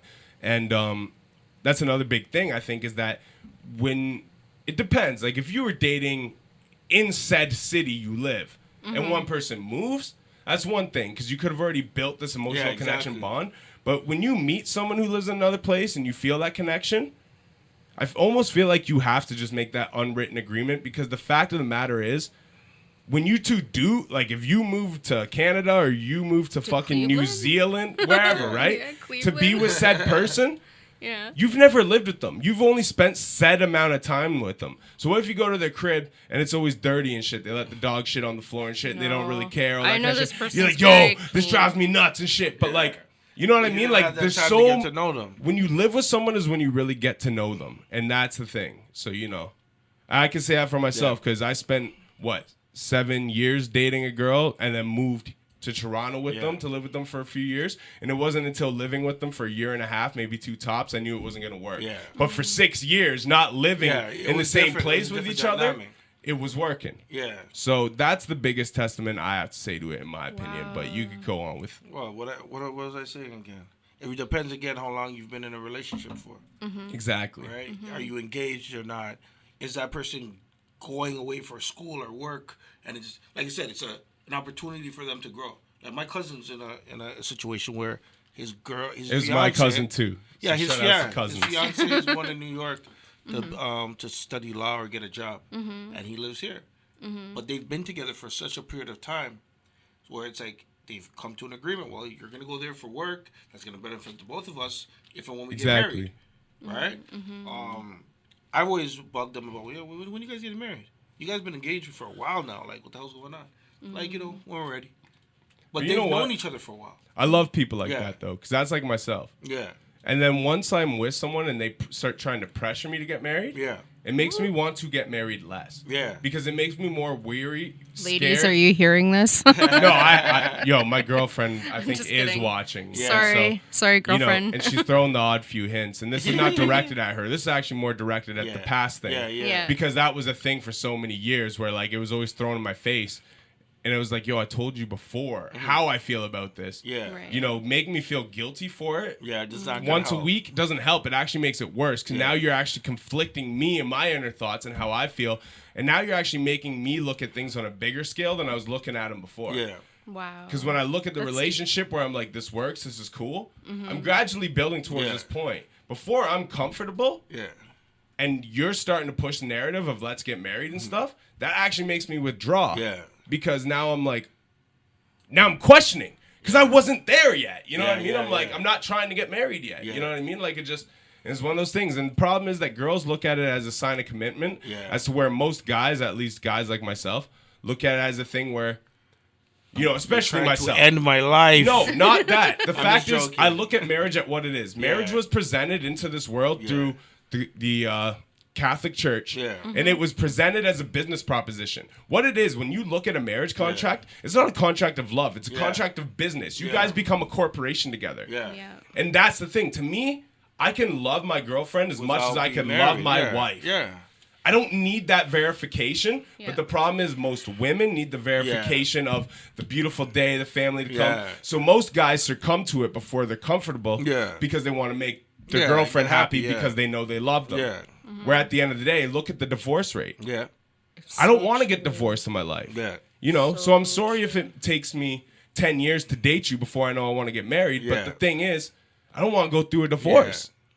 I would rather know what I'm getting into is better and it take time than to jump into it and have to regret doing it. Exactly. Yeah, you know what I mean? Because there's people I know going through crazy divorces right now. Divorces are scary, and then once you had kids and shit, man. Yeah. You know, my parents luckily pretty. stayed together, but my brother, he's a half brother because he was born in my father's previous marriage. Yeah. And I just look at the tutelage and the way that affects the relationship of the whole family my whole life. You know, I've loved my brother to the highest regard. I like hip-hop because he liked hip-hop. You know what I mean? It's not the same going back the other way. He loves me, but like I hear from him like once a year. You know what I mean? Wow. You know, like it's a different relationship. And it's because of the way that individual feels and the way that other things presented and played out before I was born. I can't help that. I can't change that. But you know what I can do? Is I can pursue my life to make sure. That's why I never got nobody pregnant. I don't have no kids. Good for you. Because, you know, pull-out game strong. But on a real note. Too much information, pull-out game. But you know what? Like, for real. Like, you know. That's the thing. You got to be cautious. You got to know what you want in life and what you're ready for and what you're not. Exactly. And if you're not ready for something, then don't go jumping face first into it. Doesn't make any And that's sense. all I got to say. You know what I mean? And I just think that, you know, women out there, you know, take notes. If your man ain't ready to get married, you've been together for a while, don't look at it like he doesn't love you. It's just maybe his understanding of himself is different than your understanding of yourself. And your understanding of him and vice versa. But I think on a woman's note, and I can speak for the ladies, I feel, is that it's always better when a man is chasing a woman versus a woman chasing a man. Because when a woman's chasing a man, she always gets disappointed. And, the girl has strong feelings, the guy may not feel the same way. Well, and that goes to not to cut you off, but that goes to exactly what I'm saying. When marriage becomes a discussion that the female brings up first, that's another reason what you just said, why it disencourages the man, because the man wants to be the one who's like, "Yo, let's do this." Like, you know, like I have a couple friends I've talked to about the subject. I think the man should basically always pay for dinner. That's like just the way I feel. Like I hate when we go out and my girl pays for dinner because I'm broke. But you know, we're at a point where like our mutual understanding, whatever, talking about the money we have and stuff is just a normal conversation. So it's an understandable thing. But it's still like in the bottom of my like gut, you know what I mean? I'm like, I don't like it. You know what I mean? Because it's one of those things where it's like, you're supposed to be the protector, the taker care, or whatever.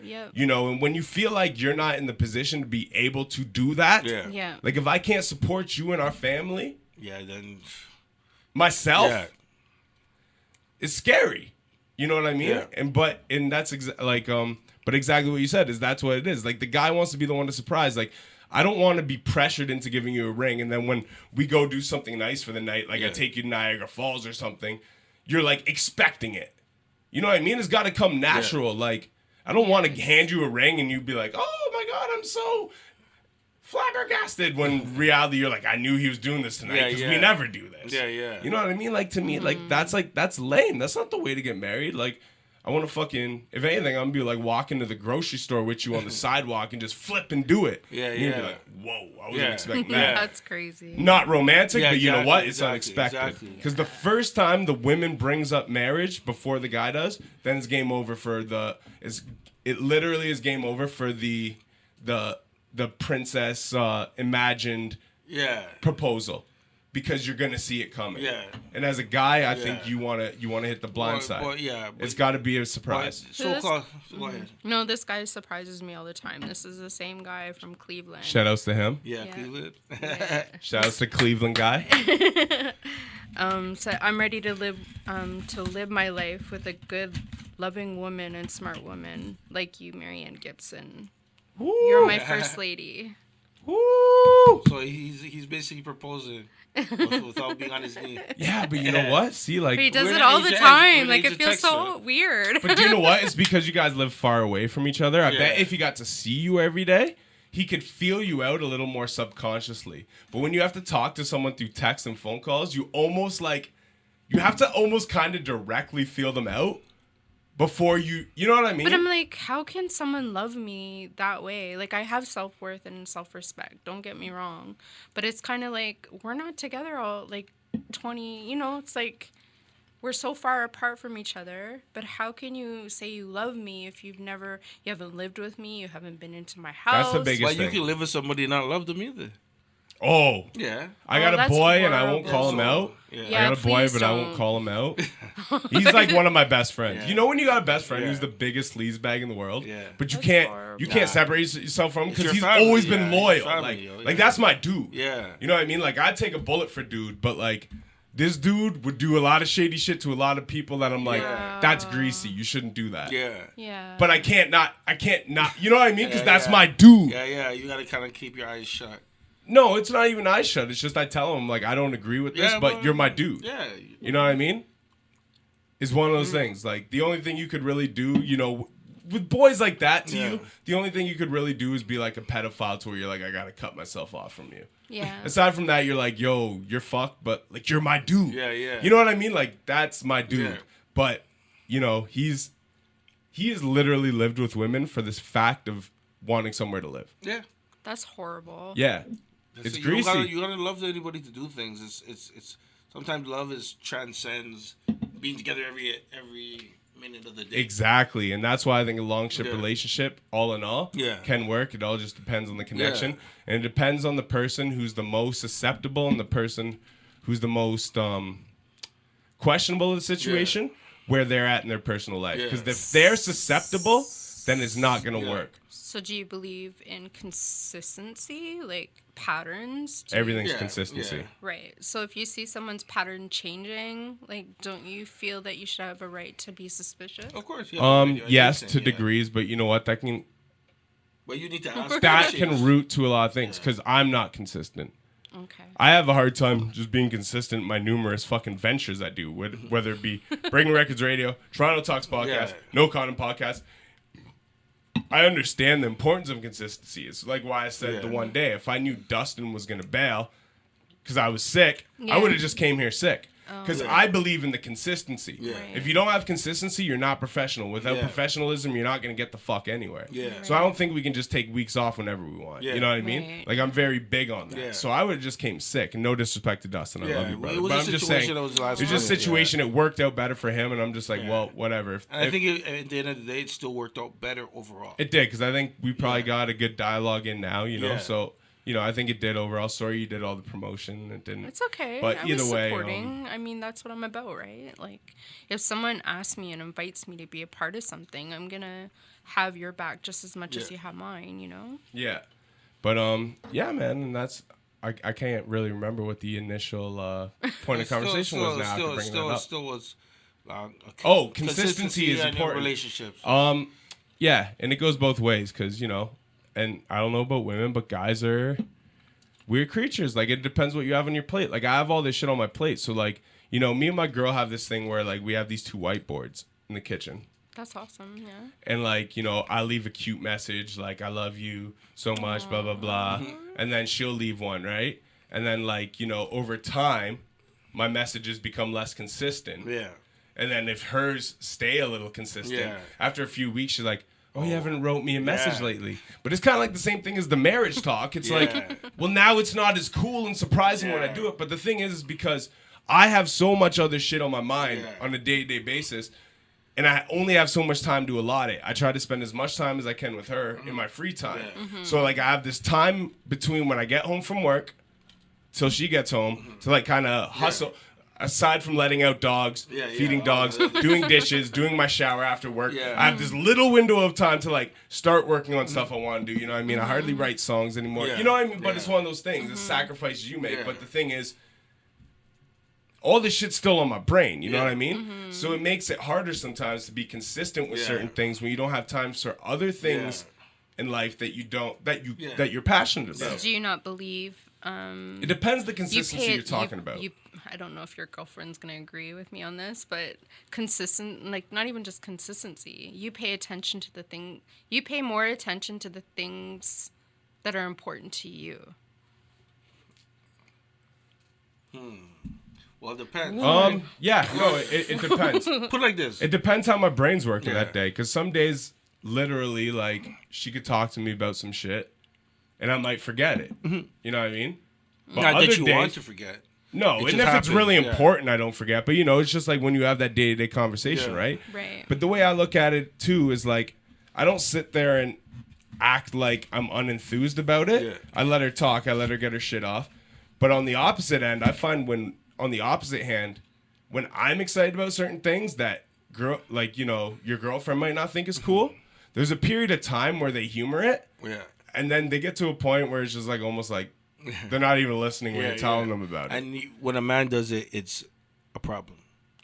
When a woman does it, it's perfectly fine. It's a day-to-day thing. Yeah. But when a guy does it, it's no like... comment. It's just... No comment. And that's the thing. So that's why, It's true, I agree. though. No, I do agree, though, in the sense where, like, because sometimes I'm like, damn, like, how did I not remember that? Or how am I... You know what I mean? I'm like, I should have done better here or this or that.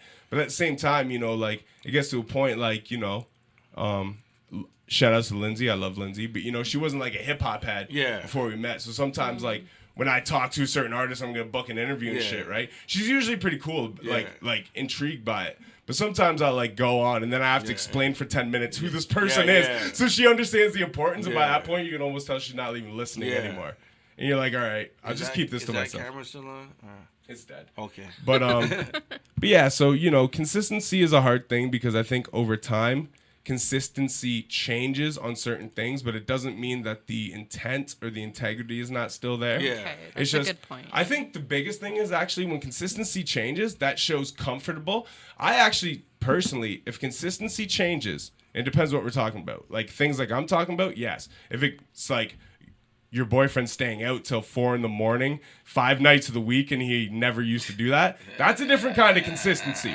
But as far as like the little thing consistency, I think sometimes women look a little too deep into it and think guys don't love them anymore, as to where it actually means the opposite. It means they love you so much that they're comfortable just being the regular dude they would be when you weren't there. Yeah. Okay.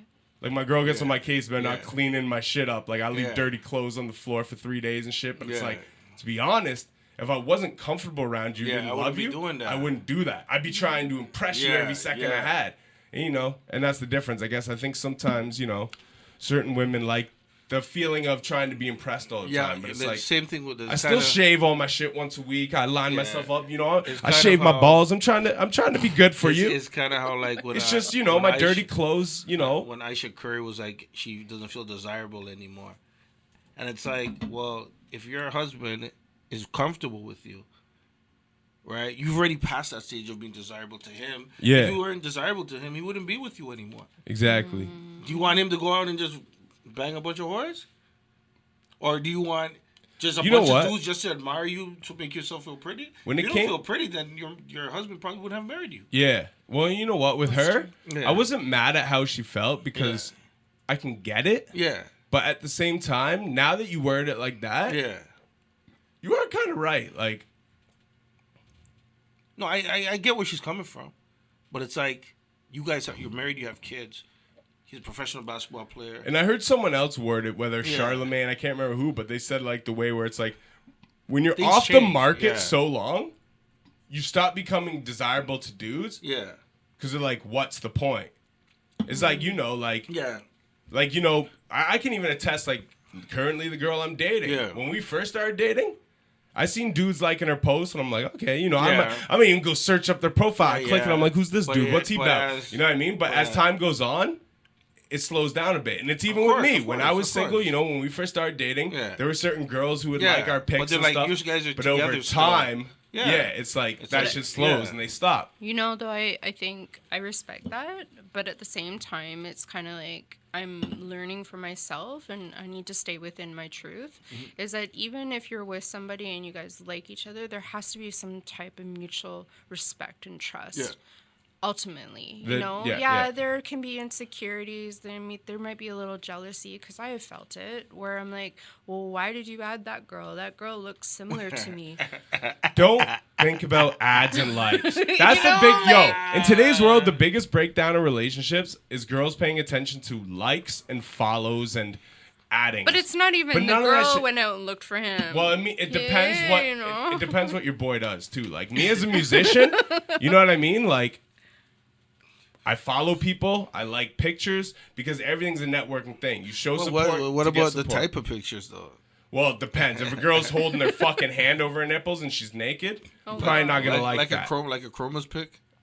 I don't even follow that shit. I'm just saying that is the most ratchet shit. Let's not even get on Chrome. But women are smart though, you know, because even with that girl, I found out where she lived. I know her number. See, that's what I'm talking about. I know her work. Y'all I know are nuts. Everything. Yeah. See, you know what the funny thing is? Your boyfriend will see dudes like your shit, and he'll like go scope his page and be like, that's it. He'll either be like, he ain't shit, or he'll be like, I wonder where this guy from. Yeah. But it just pretty much stays at that. Yeah. He might bring it up in a subtle way in a conversation one time to see where you and that person stand. Yeah. But aside from that, he like reads it just very face value. That's it. And then girls will dig in between the lines and be like, well. So I dropped the address. See, no, Wow. we don't want to live there. It's not a good building. That's crazy. I've had a girl in particular. That's smart though. That's crazy though. She was dealing with a dude. I'm trying not to say names. She was dealing with a dude who knew somebody that I knew, but she asked me in person, "Yo, how do you know her?" Da da da. And I'm dealing with this guy, and I'm like, "What the fuck?" Like, I know her, but what the fuck you ask me questions about her because of you and him and her? Yeah. Well, fuck out of here. Get the fuck out. What's even like, yo? So one of my best friends, he hasn't had a girlfriend in like 10 years, right? He's like, you know, that's like my ride or die dude. I got like 3 of those. Yeah. You know, and they're all from Brantford because I grew up with them. But they're like my dudes. Yeah. And I won't call them out publicly. But I seen a little recently, he had a girlfriend. I'm like, okay, dope, yo, salute, dude. Yeah. Now we can do double dates and shit. Come up, stay the night, you know, all that shit. You don't gotta be third wheel. Like it opens more opportunity for us to do shit again, right? Yeah. And then this girl messaged my girl. It was like, yo, I heard so-and-so is a cheater. He cheats on mad girls and treats them like shit and does drugs. And I'm like, so my girl forwarded the message to me. I'm like, what? I'm like, dude hasn't even had a girlfriend in like 10 years. He's just been being single and free. Yeah. Wow. But prior to that, he might have cheated on that one girlfriend once. Yeah. But for one, I can tell you firsthand account, that girl was a bitch. Yeah. Like, she was a severe bitch. Like, she was fucked up. Yeah. You know what I mean? Like, I was like, yo, this girl's toxic when you were dating her. Yeah. You know what I mean? And I think he might have cheated once, and don't even hold me account to that because I'm not even positive. Yeah. Stayed single. Mad years. Drug problem? I got a bigger drug problem than this guy, if you want to call a drug problem. Yeah. Like, come on. This dude, like, you know, when we're partying, he might do a little this, a little that. But, like, he's not sitting at home doing drugs. You know what I mean? Never had a drug problem. Yeah. And this girl's, like, hitting up my girl, asking about this shit. And I'm like, yo, that's nuts. Like, but just for one, the insecurity of the one girl. But on the other hand, it's just, like, the way that other people talk about people. She's like, I heard this about this guy. So Yeah. true. And I'm like, that's nothing to the do truth. you even know if it's real? It's not even close to the truth. But you know, at the same time, like girls they have good intuition. They want to know things. Sometimes they're just insecure. No, I just don't saying. agree I with said that. sometimes, No, sometimes. No, it goes both I ways. dated Sometimes. someone for 3 years that lived in New York. Yeah. Had me going out there, coming back and forth from New York to Toronto. Yeah. Brought me into the clubs. Introducing me to everybody. Do you know at the 3rd year, like I'm telling you, I had some friends in some high places, right? You found some shit out? Oh, I found some shit out. So this guy, and I will call his name out because he humiliates me. His name's Warren, so yeah. I'll put him out there like that. We got the smoke. We didn't even ask for the smoke, but you gave the smoke. But the thing was that he had me in a club with this girl. I dragged her across the dance floor. Wow. Because she kept popping up. So my thing is this, right? I've always seen, like, you know, whoever someone's cheating with, why does the person always attack the person that the person's cheating with, and not the person that claims they love them? How did she know who I was, but I didn't know You know who what? she was? Yeah, that's like. Can I give you an example? Yeah. I think that's just a difference in mindset. Yeah. Because I did the opposite. Yeah. I walked That's in. mean. That's I so walked mean. in on a girl cheating on me. Yeah. We had been having some issues for about a month. Yeah. And I knew who the dude was she had cheated on me with like 6 my months before. God. And then, and she lived in a different city. So I was in that town Yeah. for the weekend, literally just to try to like make up, make Yeah. things better. We linked up for a bit, didn't really accomplish much. She Yeah. had to work. She's like, we'll link up after work. After work, she's like, well, I'm going to go out with my homegirl, whatever, drink for a bit, then we'll link up. I'm like, cool. Yeah. So I wait up till like 2 a.m. And she stops going online and stops responding to my messages by like 1. That's horrible. After she said she was going to drive her friend home. Yeah. So me, naturally, I'm worried. I'm like, you're out drunk driving someone home. So I go up to my pops. I'm like, yo, like I wake him up. And he already knew about the issues we've been having and shit. Probably why he was so understanding. But I'm like, yo, like I'm actually worried about this person right now. Because they're out drunk driving and I haven't heard back in this amount of time. We're supposed to link up, whatever. And I think he already kind of knew. But he was like, all right, cool. Like, you know, I'm going to take you to face your destiny kind of thing. So we show up, pull up to the crib. You got to learn. Yeah, exactly, right? The car is there. So he's like, oh, shit. He's like, so what you want to do? This is like my homeboy, you know what I mean? He's not even like my dad, like, we're leaving. He's like, what you want to do? I'm like, I know what I want to do. Face the truth. So I go walk up, right? About to knock on the door, and I see the light flashing out on the patio, the kitchen light. So I'm like, hold up, let me go see what's up first. So I go creep around. She's with that same dude she had been fucking around with me on. So I'm like, okay. So I knock on the window just like a little... She looks over and the look on her face just drops, right? And homie's like, whoa. And he's a little bit taller than me. He's a little, you know, he's not really brolic. He's kind of scrawny, but a little taller than me still, right? So I'm like, okay. So I go to the door, bang on the door. She comes to the door. She's like, what are you doing? Tries to make me look at like I'm the creep, you know what I mean? I'm the whatever. And I'm like, and at that point, when I seen what the true shit was going on, it was just cool. I have no time for your bullshit. I'm like, yo, I'm coming in, give me a box. I'm just grabbing all my shit. So I went downstairs, grabbed my DVDs, grabbed my books and shit. As much as I didn't want to do that, I did that. You know what I mean? And then I went upstairs. I'm like, yo, I want to say his name, but I won't. And I'm like, I heard about you. And like, she's like getting in the way. She's like, don't do it. Like acting like I'm going to fight him. I'm like, bitch, I'm not going to fight him. I'm like, get out of my way. I'm like, yo, what's up? Whatever your name is. Give him a dap. People need to do that more And I'm like, I heard a lot about you. Enjoy yourself. And I left with my shit. People need to do that, man, because it's like, or they need to. It bothered me a lot. Or smack the but shit you know what? out of the person. It's not his fault. That's not, unless that person that's cheating with the person you're with actually knows you. That's a difference. This girl knew my if that's like your boy, she knows your name, but does she know you? Does she know you? Does she know you? Dad, you guys kicked it or anything? So the person. So it's separated. You can't be mad at her. You're mad at him. Yeah, you should be mad at the person. It was done after that. Yeah, that's the whole thing. But no, it wasn't actually done. But a lot of people get mad at the person that's involved. It gets better. So he wouldn't tell me, and I think it's important for women not to be manipulators.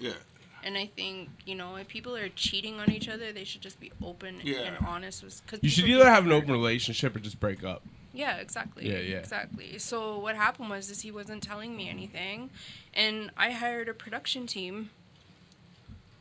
Oh, shit. What do you mean, a production this is team? crazy. I got to go to the washroom really quick. You guys continue. No, I hired a production team, and I created a video. Posted the video, and it had over 1 million views on it. Wow. Of what? Of him doing what? Him having fun with her? Walking out with her. Okay. Kissing her. Dude, I'm not with anybody today. Just talked to him 5 minutes before. Yeah, and then he's off doing the same shit. Yeah. So did he? I guess he saw it. Did he see it? No, he didn't know. But did he end up seeing it down the line? I hired 2 people to use just their camera phones. Yeah. Wow. So he's never seen it. He's never seen it. Well, 1 million views. He must have got a phone call. But wait. I'm just saying, like. No, and then it gets better.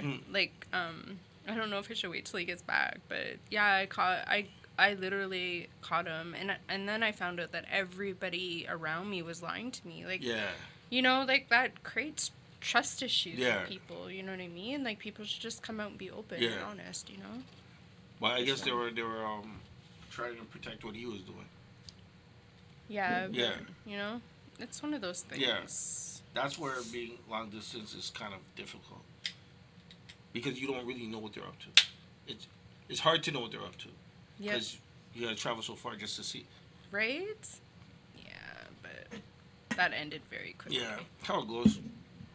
And then he said he was gonna go down to Dallas to go watch the football game, and I'm like, yeah, okay. Well, guess what? I know the owner of the Dallas stadium. Yeah.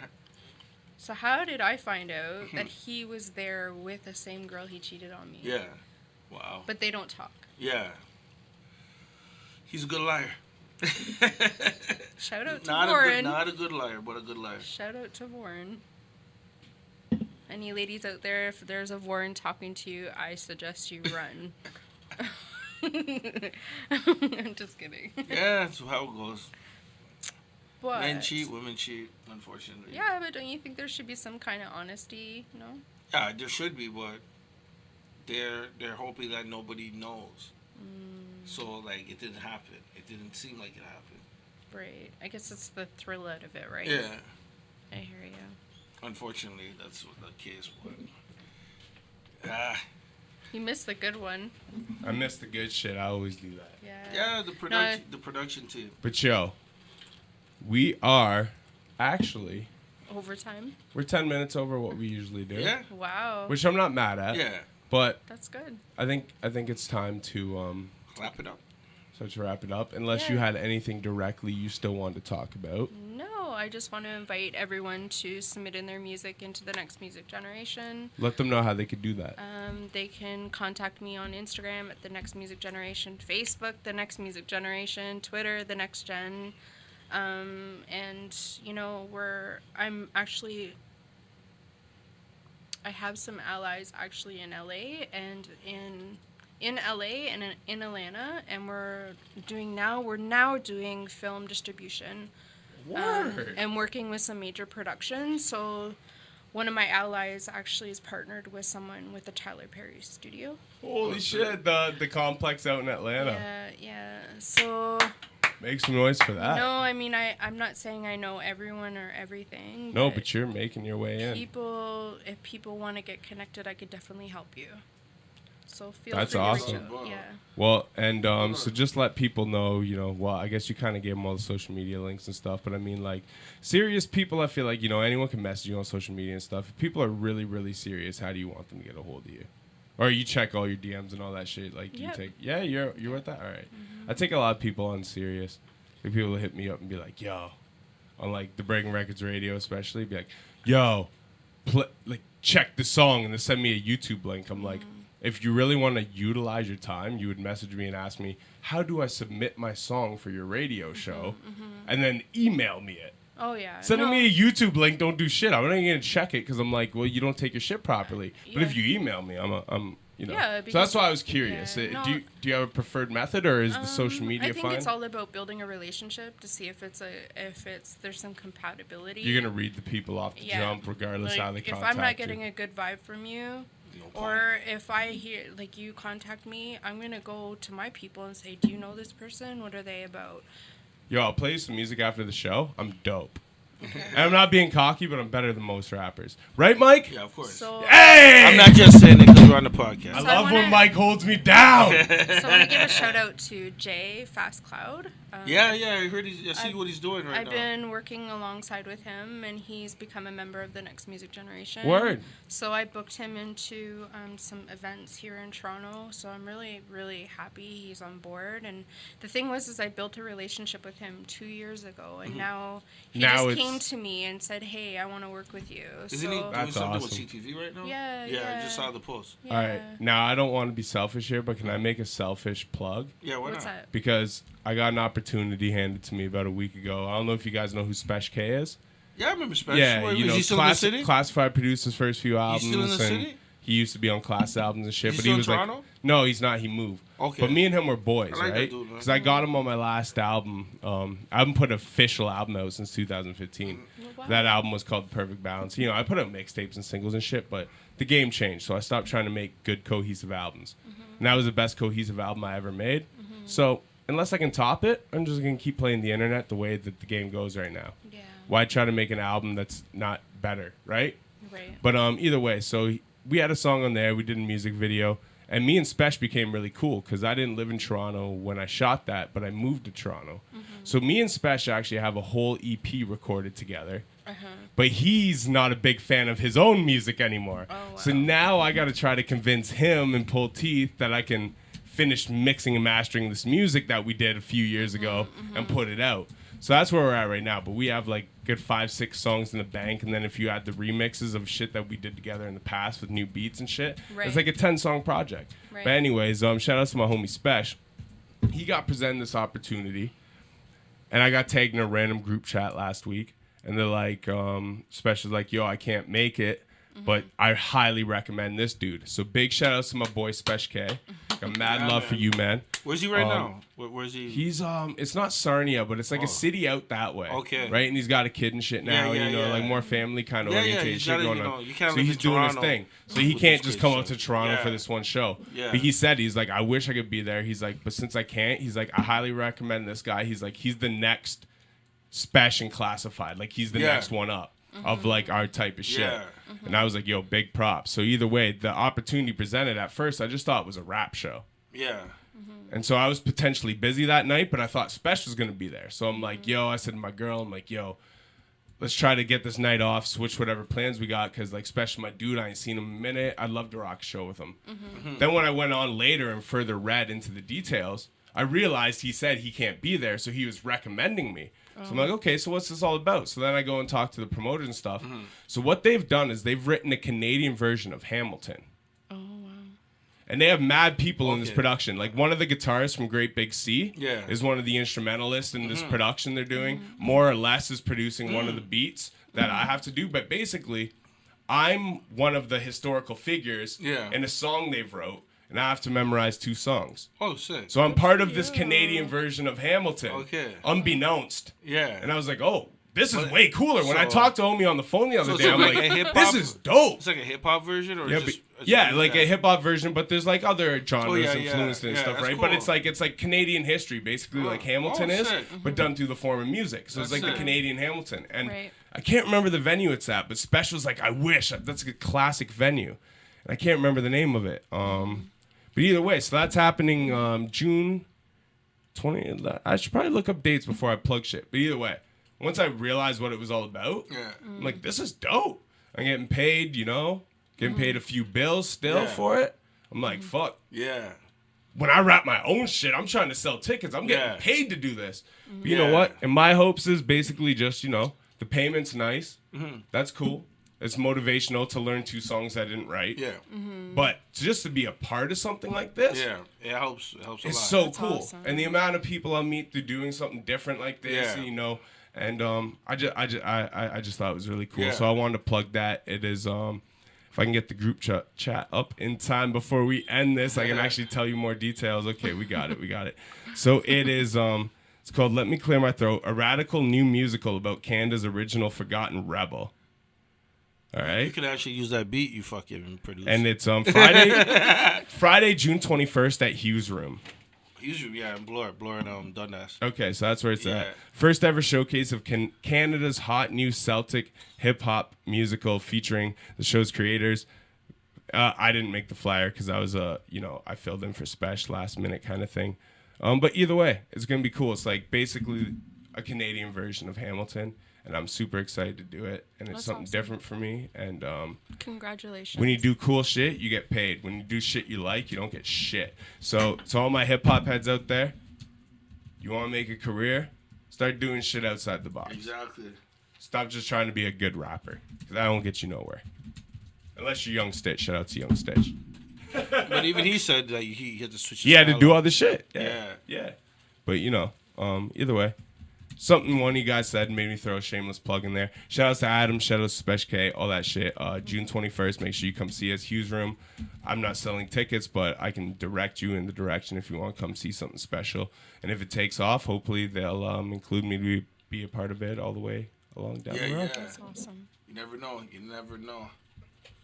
For those that don't know what Hamilton is, you're sleeping. Cause that's I thought you meant the city, bro. But then I realized that's what my girl said at first, and I had to explain to her. I'm like, Hamilton? And she's like, yeah.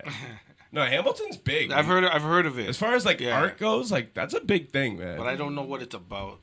It's all about American history, but everything is rapped. Oh, cool. So it's a musical about American history, basically the Confederation War, the Civil War in America. Yeah. And you got people talking back and forth, but everything's done in rap form. Oh, that's kind of cool. I'm pretty sure Black Thought and Royce wrote shit for it. The whole soundtrack is Black Thought, Royce, Common, real MCs, and the songs are kind of subject made, but they're not in the actual musical. But I'm pretty sure some of them helped with it. Yeah. But it's if you haven't heard Hamilton, it's a artistic cultural revolution that happened a few years ago. It's big. It's the biggest thing I would say that's happened to Broadway type shit I've heard the name. in years. I've heard the name. I just never really paid attention. It's very... Once you hear the word Hamilton, no disrespect to people in Hamilton.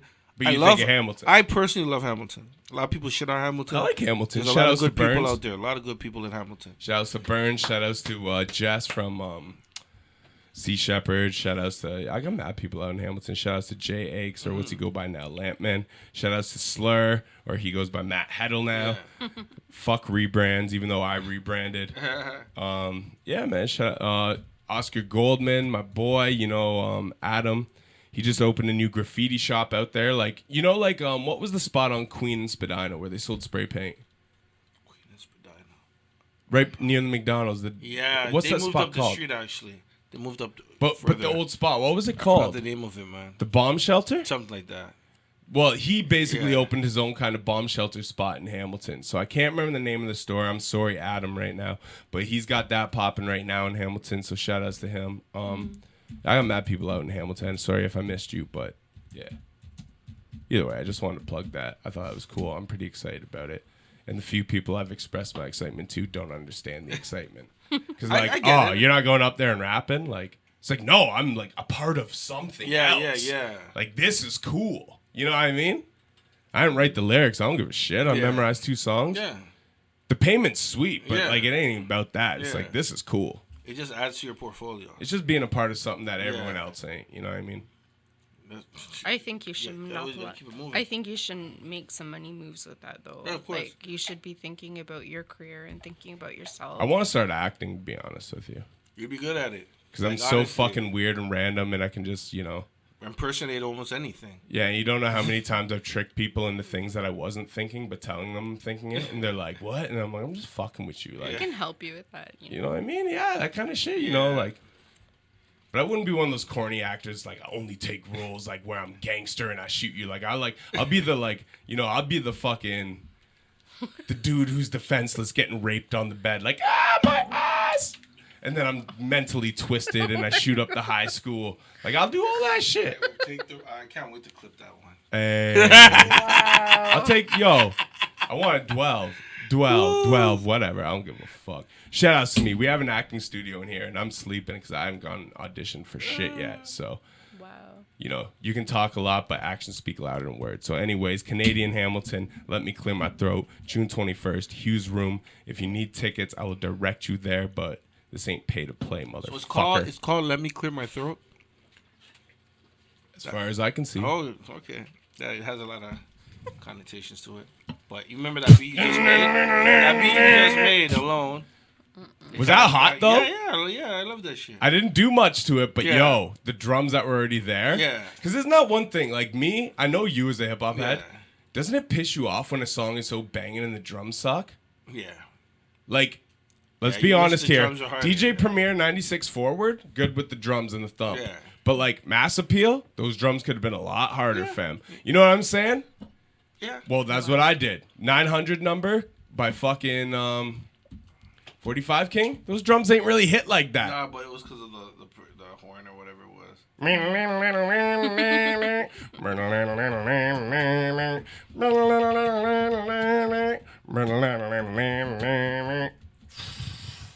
Bring it on. I post that, I'm like, fire or trash. Someone's like, bring it on sample. I'm like, oh God, this is what the world knows this as. Wow. I'm so whack. Don't kill me. But Mike Stone said it's sick, so that's all that matters. No, I like that. Toronto Talks, motherfucker. And if anybody has something left to say, leave it to our guest. No, I'm good. I think I've said it all. Set it off in this mother. Whoa there. What's up? You know what's funny? The art, she just texted me. Remember when she stepped out? Yeah. The artist? She had to do something with her sister losing her key and all this other stuff. Oh, God. Yeah. So, she texted me back and it's like, I guess it wasn't meant to be. Well, I know she's following you on. She said it wasn't meant to be? Because she had to do something with her sister with her keys. So she said it wasn't meant to be? She had to leave. That was her way of being like, I don't fuck with your content. I don't know what it was. I'll find out more later, but... All right, well, this is Toronto Talks, and we're running overtime, She's so following you on peace Instagram, the fuck so out, y'all. I'll tell her to reach out, whatever. Yeah, but we can talk and stuff. It's kind of a waste of time to come all the way down here.